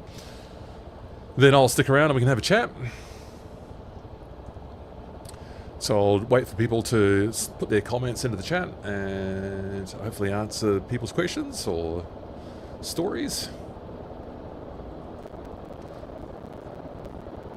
So this river is the Hawea River, coming out of Lake Hawea there. Is it coming out of? It must be. Is it dammed there? I have actually not been to this particular part. I've been to Queenstown and yeah, there's a dam there. Of course there is. There it is. Oh, that looks great actually. Alright. So why is my speed intermittent, Jerry? I've got this very smoothly figured out, I thought. I'm not using autopilot, so that's what I'm going to reach for to blame. I'm not... Oh, okay, so Jerry's challenge in the MH60 is that this is very slow for an MH60. Yes, it sure is. That's a fast machine. That is a very fast machine. Alright, so we're going to come down this part of the valley, and that'll set us up for a kind of a right base onto runway 29er at Wanaka again. We can all line up in front of the sheds there. The sheds, the hangars. Oh, this countryside's just lovely, isn't it? Isn't this lovely? A bit more of a subalpine feel here, isn't it, in these valleys? Than those real dramatic alpine ones that we saw out on the west coast there when we were going into Haast.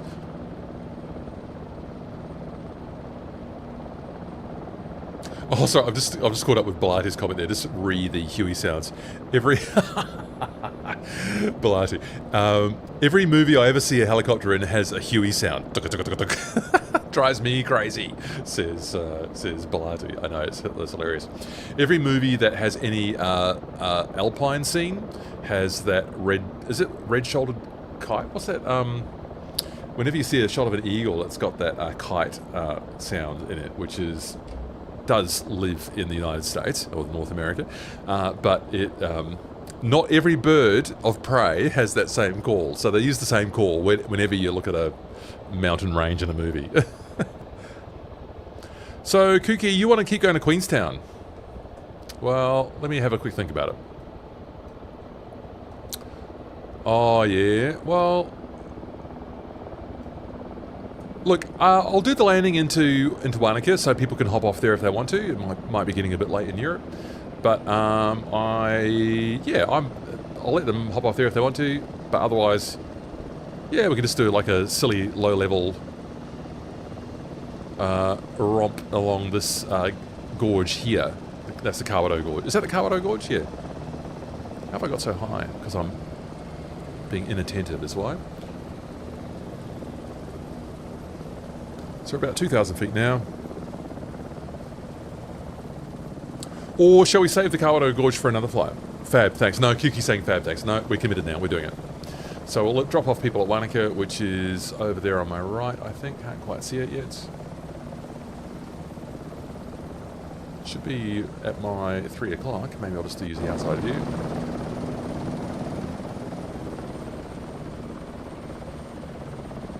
Someone's sitting at the airport, so I should be able to see it. Oh, there's the airport there, isn't it? Is that the airport there? Yeah. Okay, cool. Alright, so do my right base now. Womble Way, you'll always hear the same toads croaking in every film. Any nighttime scene by a lake is going to have those same kind of sounds. Little shortcuts that sound designers take in Hollywood films. Funny. Oh, where's my pad? There we go.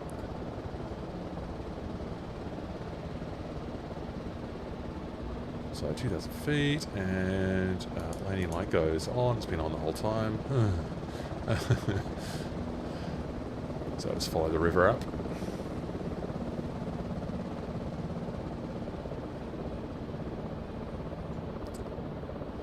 And drop off whoever wants to drop off at Wanaka, and I'll take more questions and comments and thoughts and experiences. See what you've got to say as well. Yeah, you can refuel here as Jerry suggests. That's a good idea.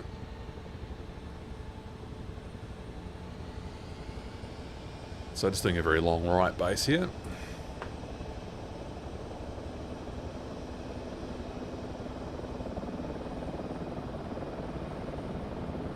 This is cool.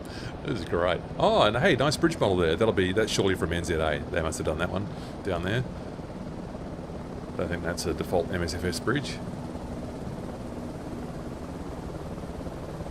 Oh, I see in Sim Update 4 we've got improved power pylon towers at last. Oh, God, they were dreadful before.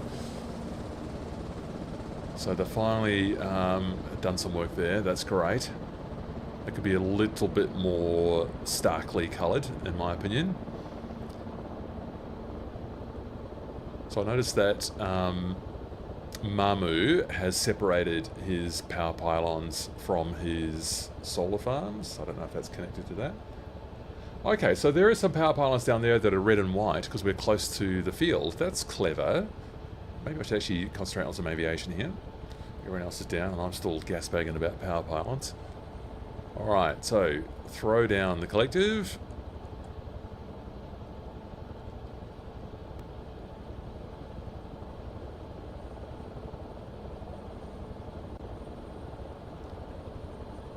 And thanks for the reminder to refuel. Let's do that deflection there so I can see what I'm doing.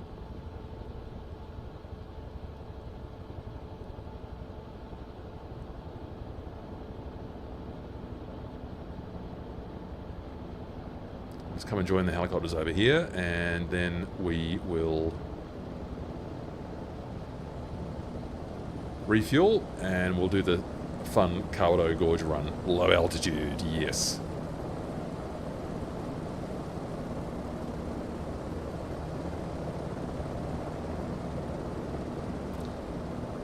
Oh, there's a camo.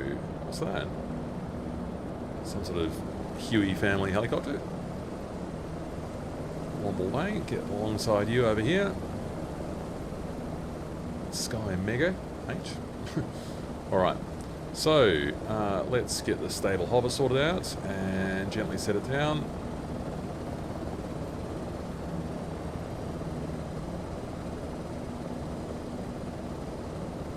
A bit easier than that difficult alpine landing at the hut. Oh, what happened there? Oh, that's the issue. I've just spotted that's the exact issue there. I don't know if Balatu's still on the chat, but this is... I'll try and demonstrate it now. Actually, before I get distracted, I will just get this fuel back on board. 4%, I've got 7 gallons left, hilarious. So 209 gallons it reckons. This might be worth checking as well, whether that's actually realistic. Oh, Cookie, yeah. Formation work, yeah, get some good footage of the Huey formations. Lovely. Okay, I'm going to demonstrate this this bug that has been introduced at some point into the MSFS 2024 helicopter flight model. So, to demonstrate it, what I do is I'm going to have to just back off from this Sierra here. I don't know if anyone's behind me, sorry if you are. Okay, so what I'm going to do is get this into a stable hover and get it absolutely perfect. And now, do you know what? I should have put the input. I'm going to hit pause for a second. No, I can't do that, can I? Sorry, no, I'm going to set this up again. In fact, there was the fault there. I'm just going to get the input viewer back up. Where are you? Here you are. So, input viewer. Now, watch this. Reset that trim. Okay. So, just get up onto this hover. Let's get this right. Just want to set it up so it's absolutely perfect. Okay, so I've got GeoPilot World right in front of me. And watch my rudder, or my... I know it's not a rudder, but I'm talking about my rudder input on the input viewer there. I'm going to let the helicopter touch the ground, and as soon as one skid hits, the helicopter will yaw. So, down we go, down we go, down we go, down we go. See, it's yawing to the left. As soon as one skid hits the ground, the helicopter yaws to the left. I'll do it one more time, a bit faster this time, yawing to the left. So it's a bit of a bug in the MSFS 2024 code base. Don't know how it happened. I feel it was apparent first in the H125, but now seems to be affecting everything, including this one. So, very annoying. All right, so we'll just acknowledge that warning. So nice to hear your compliment, Balatu. Nice flying, got to run. Next time, yeah, fly along and do some formation work. Yeah, that'd be fun. That'd be awesome. Oh, just requires me to fly in a straight line at a steady speed. Always a challenge. Okay, so who is on board for this Kawerau Gorge? We'll do a high-speed, low-altitude run. If you're actually racing, you'll win that race if you're in an MH60. MH60 is built for it, frankly. So we'll do a high-speed run. I'll just show you on the map. I mean, it's a Huey. It's not going to be a high speed, right? It goes with the territory. So we just need to get down to, is that Cromwell? And so we're going to fly south down this valley here. And when we get down here, we need to turn right. And we do a high-speed run, or do a run down this gorge here, which will be beautiful. I think that's the Kawerau Gorge, and there's a river there, there's bungee jumping and stuff. And then we'll just do a straight-in approach into Queenstown, and we'll end the stream down there after a chat. Yes, Balatu. Well, I might need to get your mic into the stream if that's the case. That'd be good. That'd be awesome. Okay, so I'm just going to take off into the south, I think. So, hang on. What about this wind? What about this wind? What's this windsock doing? Okay, so that would tend to indicate, this windsock, that we are not getting Christchurch weather, which is good. So I'm pleased about that. I'm just going to do a quick and dirty departure to the south. and we'll get on our way. So, whoever wants to come and do this gorge run, top up your Huey, which is burning too much fuel, and come along. So, here we go, lifting now. And then, when you lift off, it yaws to the right because it's the reverse of that effect I mentioned earlier. Okay, pedal turn to the south, and don't hit FHPRA. And that was poor work there, Matthew. I'm just trying to get the collective all the way up here. It's because I was leaning on the pedals as usual. And we'll just scoot out here to the south, over Lake Cromwell. Is that Lake Cromwell, or is that Lake Dunstan? The one that was flooded when they built that dam. Okay, so let's get some nose down trim here. So I'm going to keep this pretty low level.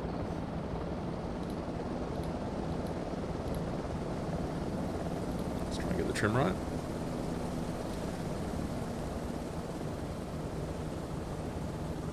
Thailand. Yeah, I forgot you're in Thailand, GL Pilot. So, hey, thanks for joining us. That was really awesome. I love getting your input into our streams. Learn something from you every day. It's a bit of specialist knowledge. Love that a lot. So, thank you so much for joining. Yeah, and it's very late in Thailand. Surprised you stayed up. You wouldn't want to get up too early, though, would you? It'd be 5 hours. You'd be in the middle of the night if you're getting up for it. So, thank you so much for joining. It's awesome.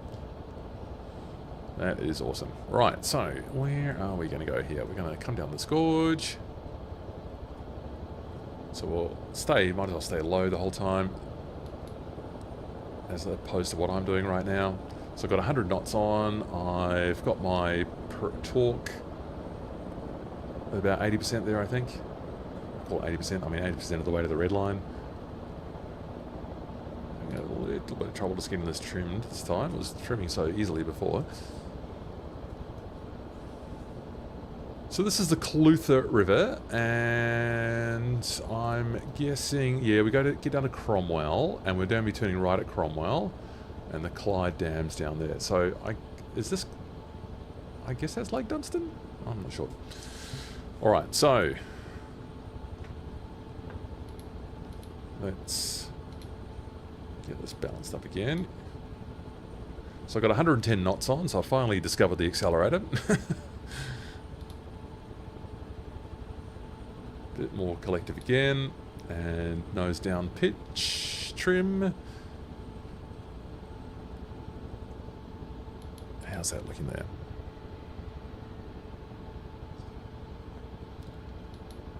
Okay. Don't know why my lateral trim is just not quite as tidy this time on this part of the flight. I can deal with it. I could actually just use the stick.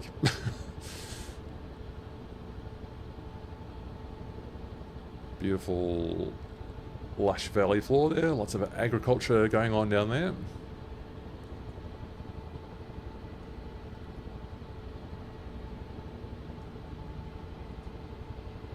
"37 concurrent viewers in the stream. Hello to you. Hope you're going well. Give us your helicopter questions. I know I say this a lot in the stream, so I just like to encourage people to participate on the text chat as well. Know that your input is welcome.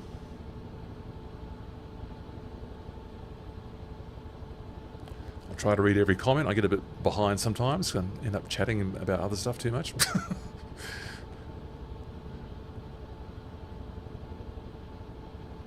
Wow. Wow, that valley.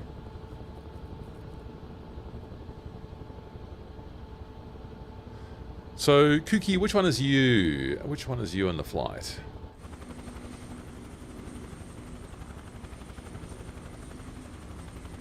Yeah.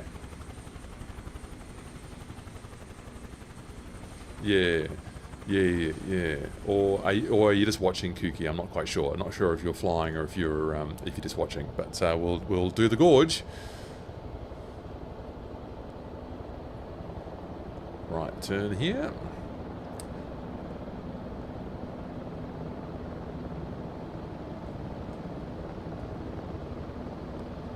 Okay. Oh, sorry. So they flew it in 2020 and in the yes. Okay, sorry, got it. But not today. I'm not on the flight. Was flying. Yeah. Okay. Oh, sorry. Right. Thank you, Cookie, for unconfusing me, which is sometimes very easily done. So I got there now. So now I get it. So when you were saying you wanted to see what it was like in the new sim, it was because you were still flying on the old sim. I got it. Got it. Yeah, these atmospheric effects are nice here. I'm liking that sort of bluish haze there. That's looking really nice in this valley. Looks terrific, actually. Really good.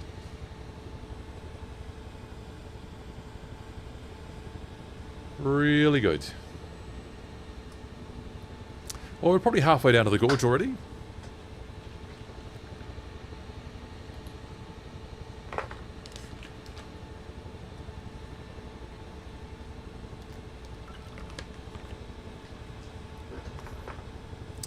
And we're landing in Queenstown again. It's almost like I'm obsessed with that place. That's where we landed the last time in New Zealand. Fabulous default scenery and a decent free packaged airport packaged with MSFS 2024 at Queenstown.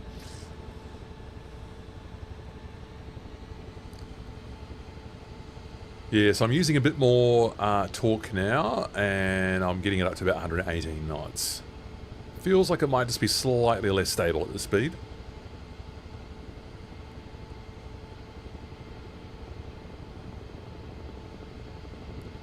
Yeah. Well, Cookie, you know, in your home setup, you can fly with whatever you want, right? So, so that's not a problem. So are there any helicopters where you actually have your left hand on the stick and therefore presumably your right hand on the collective? As far as I know, no, except I believe the very first helicopters only had one collective control in the center and two sticks for the two front seats. So in that scenario, it would be conceivable to me that the pilot on the left seat would be operating the collective in the right hand. I just wish I could remember an aircraft type, but it was just in the very early helicopters, the collective, there was only one collective control. So these days, they're much better at coupling them so that when you operate one, the other one goes as well.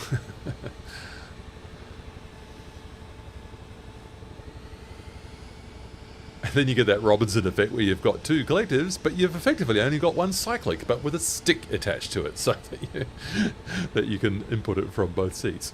I've not actually had a go in a Robinson yet. I've done intro flights in a Cabri G2, but I've not tried a Robinson yet, so that's going to be a slightly different feel to get used to. With what's it called, that crossbar or something that they have in the Robinson.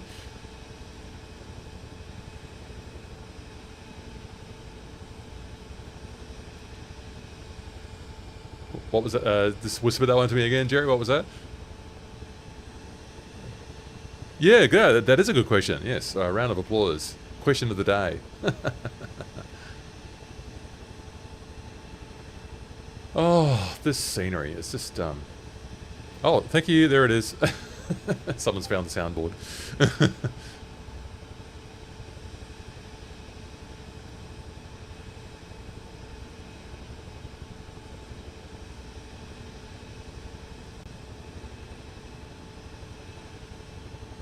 Oh, look at that. Jerry's just reading me all the positive comments on the Discord channel as well. Awesome. Thank you, people. Yeah, if you want to join the Discord, this invite to anyone. The link is in the channel, it's in both the channel information area, so you can find that on my channel, on YouTube, or it's in this live stream description as well. Sometimes it just gets a bit weird and tells people that the link has expired. It definitely hasn't. It seems to work for most people, but then the occasional person gets a bit stuck with it, so just persist and just try it again. Great to have people on the Discord, just nice little community. You know, as I grow the channel, if that's the right word, as I continue developing the channel, just adding on little extra things like the Discord has been really great. Sort of held off doing that for a long time. It took me hours to set up. But it's all good. It's worth it because here's the town of Cromwell, isn't it? So this is, we're getting to the part of New Zealand where I actually have been. So I have done this road before, and we hold on to the right here, and then we get into the gorge. So yeah, I've been really, I felt really rewarded just with the community, just being really, just generous people, kind. Really appreciate the positive feedback that I get and that you give each other in solving problems. What I have learned about the comments on YouTube videos and comments in places like Discord is it's a really great source of ideas for new videos. You know, I mean, all the best ideas come from what people want, right? On the other hand, no one asked me to do a tutorial video on adding a helipad, but then again, some people are really into it now. You know, some people are really making use of it, and so there's a user on the Discord, Ak, who's been terrific. He's been adding in helipads in his area. I think he's been enjoying that, so that was fun. Looks like we might have some vines here, some grapevines. So we're in the central Otago wine region. They may or may not be grapevines, these ones. I'm not sure, actually, looking at those. But we are in the central Otago wine region. Very famous for its Pinot Noir. Quite dusky and earthy, full-bodied Pinot Noir from central Otago. And here comes the gorge. Now, am I going to make a mistake here? No? Yes. So I just about did. I was looking at the wrong valley. So hard right, Matthew. Sorry, people. Oh, blade slap. Yes. Here is the Kawerau River that we are going to follow up into Queenstown. So we need to get lower to this. This is what you wanted, Kooky. What do you think of the hills there? I love the detailing on those hills there. I think that's terrific. On the left.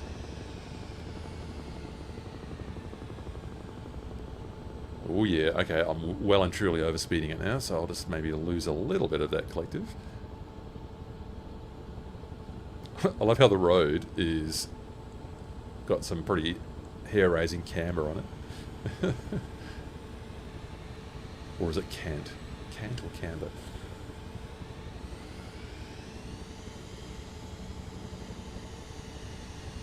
It's impossible either way, that's right, Jerry.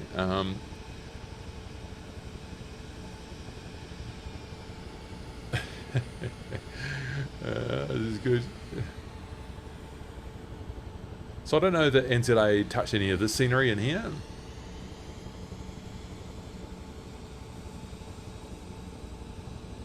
Yeah, so Jerry's commenting that it's the same as what he's got, so cyclic pencil in the Honda Jet.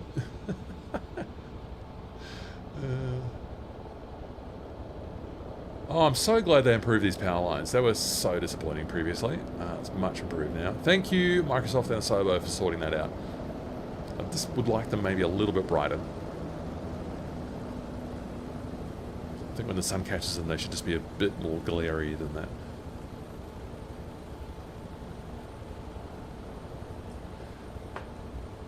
Oops, reset my view. There we go.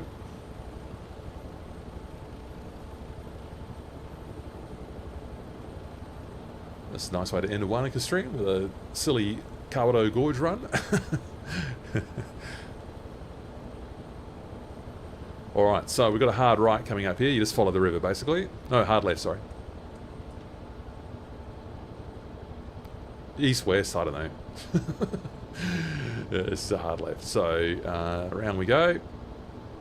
Mamu has put in some cable cars and stuff in here, so well, he's not put them in manually, but in his clever system, sourcing the data from OpenStreetMap, he has added some in here. Whee! That's a nice tight turn. Excellent. Blade slap, yes. It'd be thrilling to do in real life.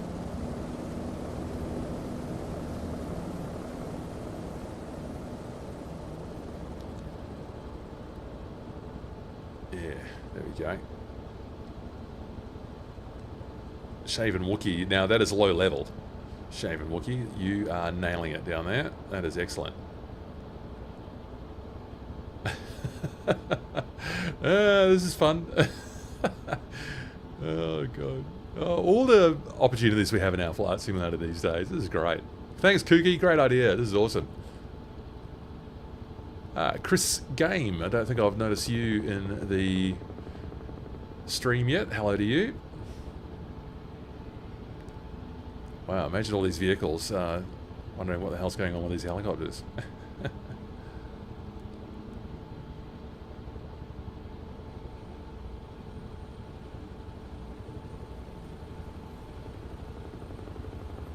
That's awesome. Thank you. You're loving it, Kooky. That's brilliant. What do you make of the scenery, Kooky? Are you reasonably happy with this? You know, even small touches, just, well, it's not a small touch, it's actually quite a large change in the simulator. Doing the biome types and this kind of auto-generation of the trees and stuff, it's just so great what they've done, the simulator team. Whoa! Almost got that tree. Heli flyer. I'm going to overtake you. Now that's formation flying. That's awesome. Yeah, these sandbars and stuff in the river looks great. I know the water level looks a little bit odd, but that's, you know, we can deal with that.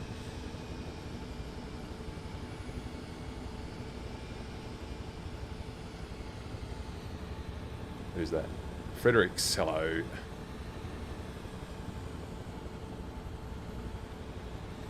That is awesome. 47 concurrent viewers. Have you broken 50 today? I haven't been watching the whole time. I think 50 would be a new record.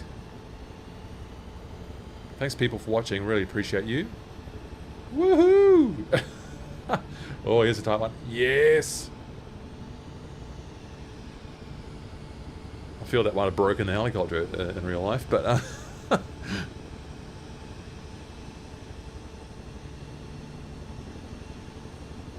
Now, how far are we off the bridge? And is it modelled in 2024? I can't remember. Or have we already passed it? Ah!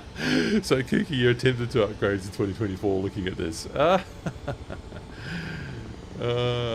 Look, the auto-generation stuff, I mean, it can, you know, auto-generation is always going to have a certain auto look to it. But you look at this stuff here, this is great, I reckon. The auto-generated rocks are really good. I remember talking to Mamu, he was saying how 2024 has some very smart technology around the way that it can render repeated things. Oh, here's a river, sorry, I lost it.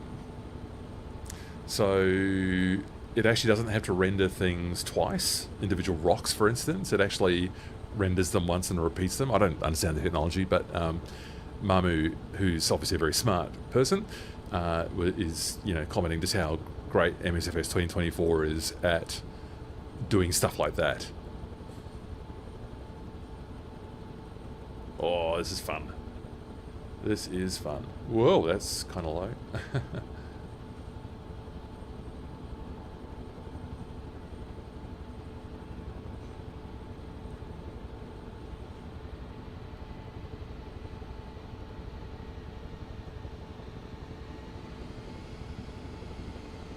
Excellent stuff. It's even got little reed beds in the river as well. I don't know if that's realistic, but it looks cool in the sim.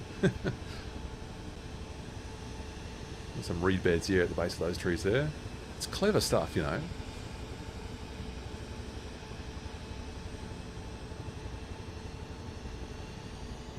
Wow.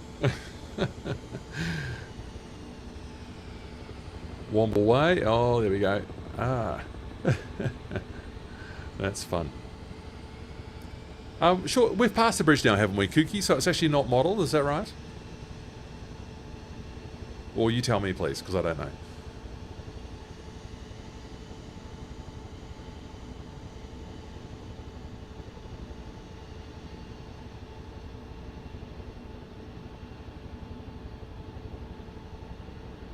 Yes. Whoa, boy. Okay, I think I might have actually done some hedge trimming there on that, on those trees.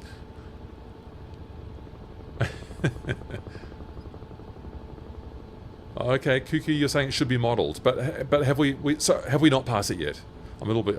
I have been there. I just can't remember at which end of the gorge is at. It will appear on the right side as you approach it. Oh, okay, cool. Maybe I should actually look at a map and know what I'm doing here. I'm just improvising at this point, Kuki. So we're in your hands. Oh, how cool is this? Yes. Wow. Steve Rings. That was an excellent little manoeuvre you pulled there. Oh, power lines. Oh, here's the bridge. Here's the bridge. Who's crashed into it? And look at this. I've actually gone over it. Womble is stuck inside it. Oh, that is so great. Oh my god, that was good. Sorry, did someone just say something in the voice channel? The bridges were there, no kidding. I think it looked like Womble got caught up inside the bridge. I don't know if you can fly under it or not. I just safely went over it because I don't know. That was awesome. And power lines. It was all happening all at once there. That was brilliant. Shearsy, just found your channel and just started flying helicopters in the sim. Yay! That's what we want. More people flying helicopters in the sim. Flew the same chopper last night, which was quite good to fly. The free Huey you're talking about, right? Yeah. It is good. It's nice and soft and stable. This is not challenging me too much. People have commented that it's a little bit, seems to be a bit less heavy than the original Taog's 2020 version. So it feels maybe a little bit too light for some people. I don't know. I'm a little bit concerned about the sound. I don't think the sound is quite right at the moment. It's got the beautiful sound effects in it. The wonderful blade slap. That's good. Oh, how about these cliffs? Coming down into the... That's spectacular. Come on, Kuki. I need you to say something about the cliffs. That's great. Oh. What a great idea. Just imagine me almost not doing this. Just going, oh, maybe I'll save it for another stream. No, this is great. Thank you, Kuki. Whoa.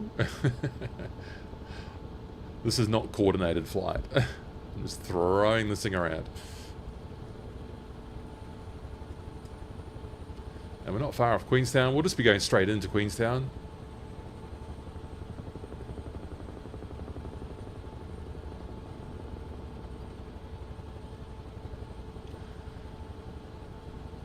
I was about to say this is the route that the commercial airliners use, but maybe not quite so low.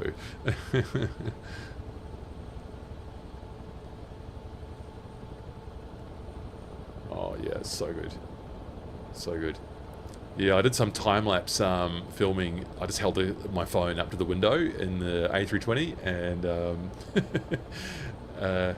got a beautiful time lapse video of an approach down here. Oh, of course, as I say once more, palm trees. That was not quite right. Just not as low as this, evident clearly. Yeah, Shearsy, I'm glad you're enjoying the free Huey. I think it's a great addition to the sim. It's a popular and iconic machine. It's pretty easy to fly, and it's free. So yeah, really interesting model that that the MSFS 2024 people acquired. I think that's correct to say. Acquired. Oh, here's Queenstown. We're here. I'm gonna fly the river out to the lake and then come back into the airport. We're not dealing with real traffic or anything. Interesting model that they acquired an existing aircraft and upgraded it to 2024. I'm not quite sure where Taog's work finished and ended in terms of that upgrade, but the result's fantastic.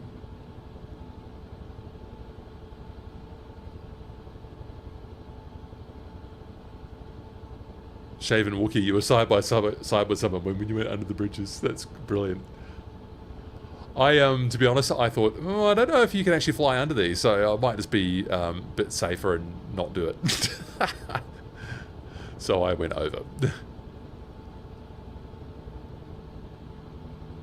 This has been fun. Wombleway. I think I left my helicopter skids behind at the bridge. So good. So good. Alright. Well, here's Queenstown. Here is the town. With the cars going underneath the bridge. Awesome. Oh, well. I'm going to come out to the lake and then I'm going to turn back in. This breaks all the flight restrictions here because we're in the flight path of the runway now. Center line of the runway. So you would not do this in real life. I'm going to sort of turn around and go back to the airport in a moment. You can do whatever you want, of course. I'm going to sit down at the airport. I'll take more questions on the chat. And I'll keep chatting on there. I'll keep talking as long as people keep asking questions. And then I will come to the... After that, I'll come to the voice chat. I am in the voice channel of the Discord. But if anyone wants to talk with me, I will have a chat with you on there as well. So that is how committed I am to our our lovely audience. Thank you for your support. Either watching or flying, I am grateful to you. Alright, at this next bay, I'm going to turn around and head back to the airport. That's cool. I am with a car at the helipad. Chris Kraus. Have you just joined, Chris, or did you actually do the gorge run with us? A little marina here, courtesy of Mamu. Or pier, I suppose, not a marina. Okay, turning around.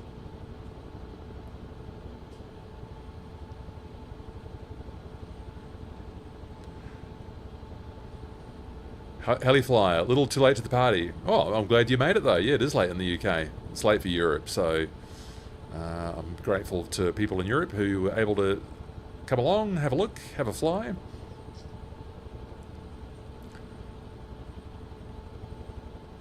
Always great, of course, to pick up my neighbours in New Zealand and Australia. It's a Sunday morning flight for us. It suits me just fine getting up a bit earlier on a Sunday morning and doing the stream with you.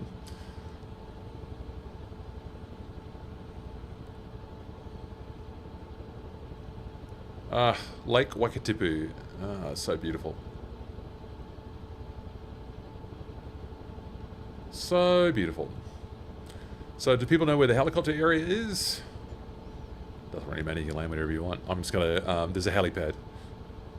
It's in the southwest corner, 3 helipads from Jerry, thank you.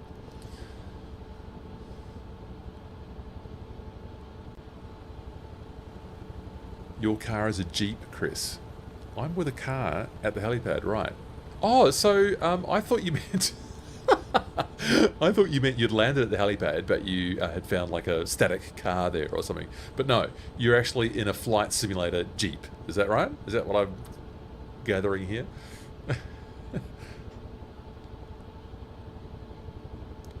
Alright.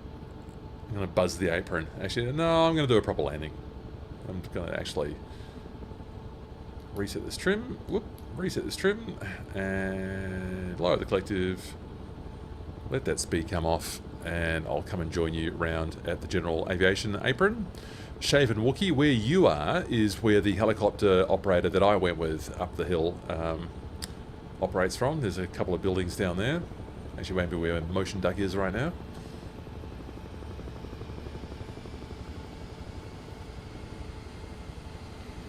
Okay, it's taxiway here off here to the right. Don't even have the head tracking on.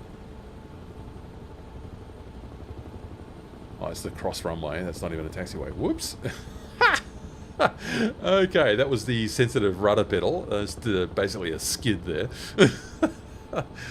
Oh dear. Oh, I should have used that taxiway there. This is what you get for improvising. Oh, look at the Remarkables. They are remarkable. That crane is there forever in MSFS 2024. Human, are you trying to land on it? That's great. That's great. Oh dear. Whilst I do a very sensible hover taxi down here, that wasn't very sensible. I just lost it a bit there.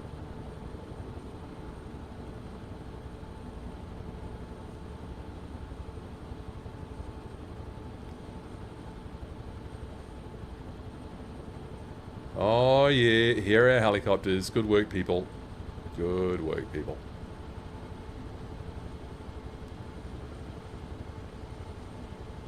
Rescue helicopter. Murray JC, haven't seen you in the stream yet. Hello to you. Be amazing if we actually ended up with some people who weren't aware the stream was happening. Oh, you left the helipad just for me. I might have to use it. Or shall I be polite and go, what do I do here? I feel like having another Huey lineup. Whoop, okay, that was hitting the ground. That's not what I wanted. In my moment of indecision, I'm going to bring it right up to the helicopter hangar.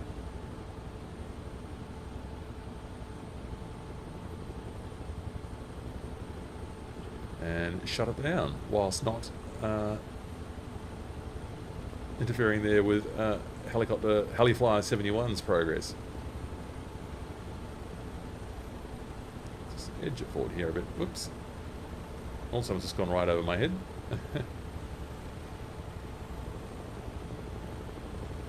Yeah, a bit of a weird ground effect moment there. Just floated up off the ground illegally. Am I going to get that twist on the when one skid hits?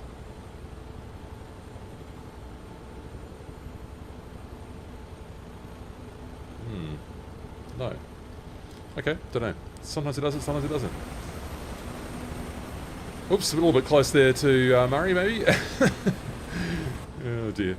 Alright, let's get this idling. Let's get that head tracking off. Let's check the checklist. Let's get that horn off. No, it's not that one. No, it's not that one either. It is that one.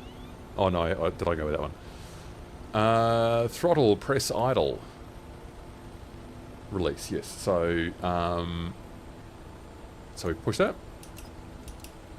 Sorry, is that now in? It's in. Press idle. What if it's supposed to cool it down? You're supposed to cool down a Huey? Just left it on 25%.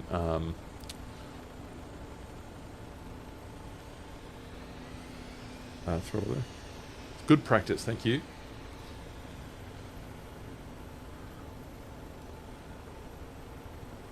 Shearsy, you wanted to get a Bell 222 to learn to fly. Who makes a good model? Answer, Cowan Simulations. It's a 2020 era aircraft. So it's not the, what do you call it? It's not, it doesn't have all of the 2024 bells and whistles, but it's got autopilot, which works, and it's pretty easy to fly. The Bell 222, the Cowan Simulations version, Shearsy, so you could give that one a go. Now, I need to go and have a look at this Jeep. Where is this Jeep?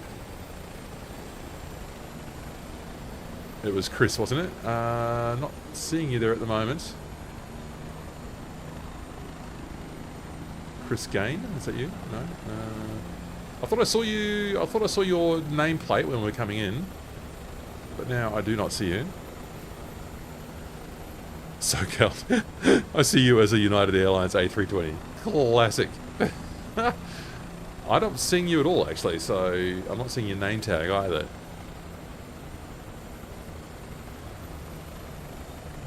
Steve Rings.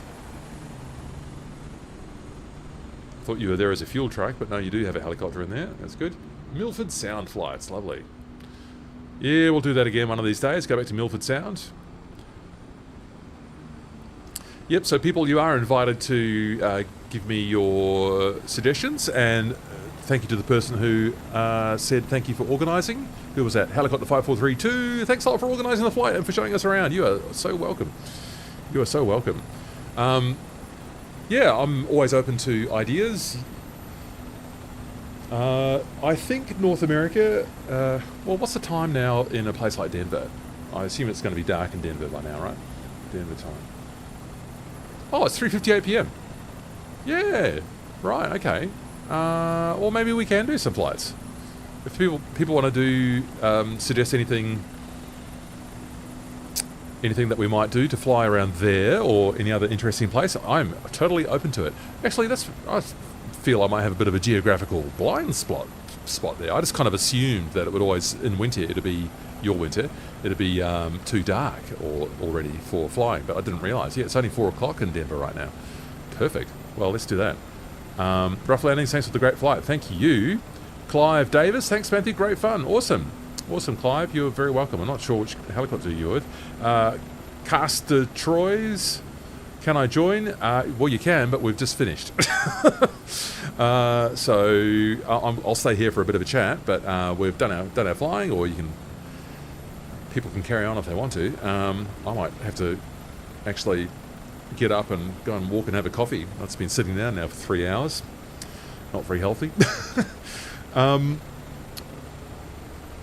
What other thoughts do we got here? I changed my Jeep to a drone. Can you see me now, Chris? Steve. Aussie Archer, rough landings. No, I don't think so. Why don't I continue shutting this helicopter down? Where was I up to? So we're going to idle it. And with the idle in, we'll bring that down to 0.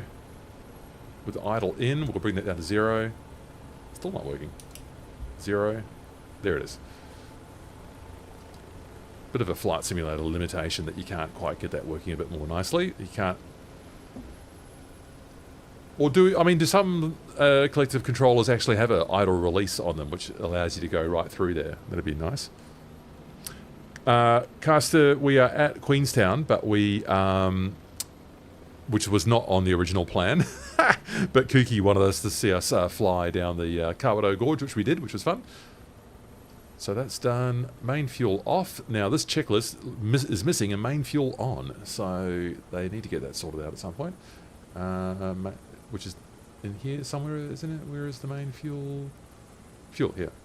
So that's done. IFF power, IFF master, that goes to off and off. We get IFF lighting up here. Overhead lights are off, so we'll just go up to this view. Turn all of those off, off, off, off, off, off. Overhead lights, I assume they also mean these ones. Yeah, this checklist could do with a little bit of improving, in my opinion. So we want that on off, off I said, and off. That's good. Heater's off, that's fine. And then we can turn the battery off. See, there's no inverter to turn off. It's not there on the list, that's what I mean. Oh, here we go. Now we're shaking around as it slows down. That's good. Battery off. But everything's still on. Why is that? Starter generator mode. Inverter. Oh, hello. Have I had that on the wrong... I think I misread that at the start of the stream. So the inverter is off, and I've still got the console powered. That's a bit strange. So that might be a little bug to work out at some point. Yes, RJ, about the H225. Yes, I have tried it. It is not everything yet. The H225 finally has been updated. Very disappointing that it took that long. But sadly, there's still work to be done there. So there's no autopilot implementation yet. That doesn't surprise me. I'm a bit disappointed by some of the handling of it. And it's kind of strange pitch up when you pass 100 knots or 110 knots. It's very strange.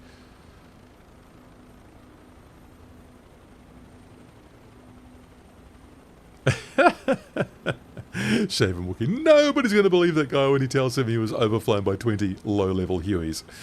Hilarious.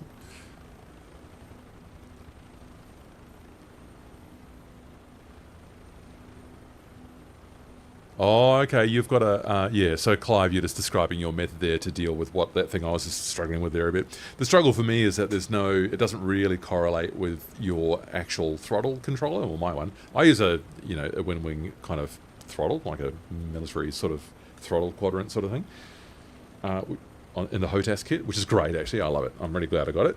One of these days I'll upgrade to an actual collective controller.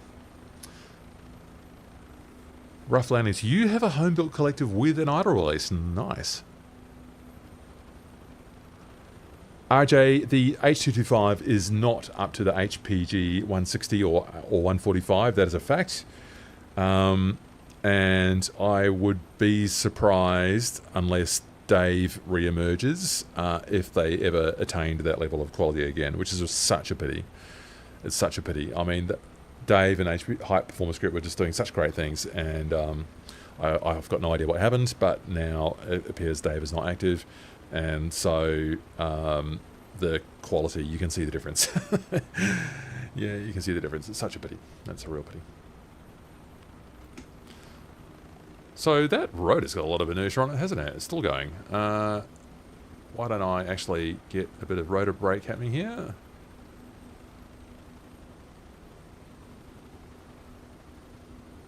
Is the rotor brake working? I've got it mapped. So that looks like it's down. Oh, but it just goes up again, I see.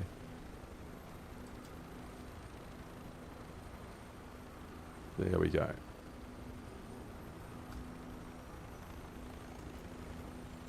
It's not very strong, this rotor brake, is it?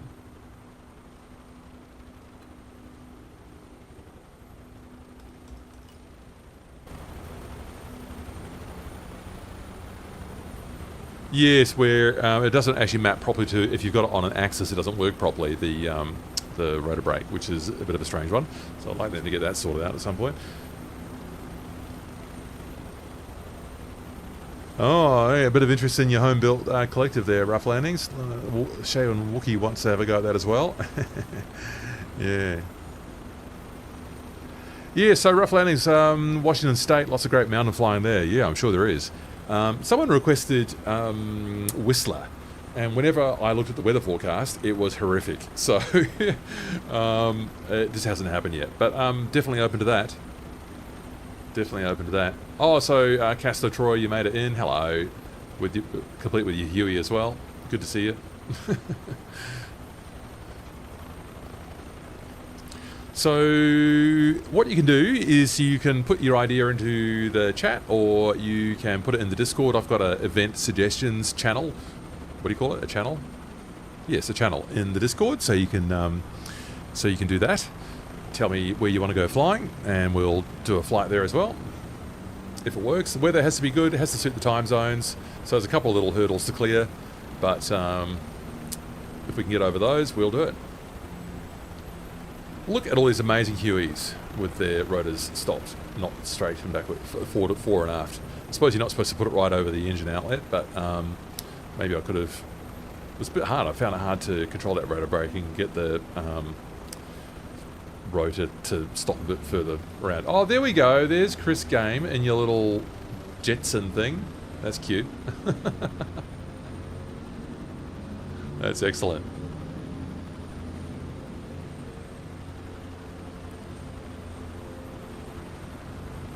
Shaven Wookie, what was my MSFS tag? Passing fad, although I've been meaning to change it forever, and I still haven't got around to doing it. Because I can't fit Matthew Let's Fly, which annoys me. I could do Let's Fly. I haven't looked. This is also really great for me to be transmitting my thoughts on what my gamer tag should be. Maybe I'll just go and get that sorted out myself sometime. So, Rough Landing, search for a post in the official forum, Simple Helicopter Collective, for pictures and info on my build. Ah, there you go. There you go. That's good. So great. Love. Hey, you're welcome, Pump Guy, who was very happy with the flight as well. Very happy to have you along. Thanks for being on that voice chat the whole time. I hope you got good value out of me. You would hear me earlier. You'd hear me with less latency in the Discord voice chat. So hopefully that was useful for you. Great to have you along. Motion Ducks still happy to keep flying in your nice Taog 500 there. So, what I am going to do is end the stream, unless anyone wants to hit me up with some last call for any questions in the text chat on YouTube. So, last call for questions. I'll give you a minute to get those in. Oh, Cyclic Pencil, what have you got now? You got some, what is that? Cub variant, or one of those Zilm things. Not quite as vertical takeoff as a helicopter, but not far off it.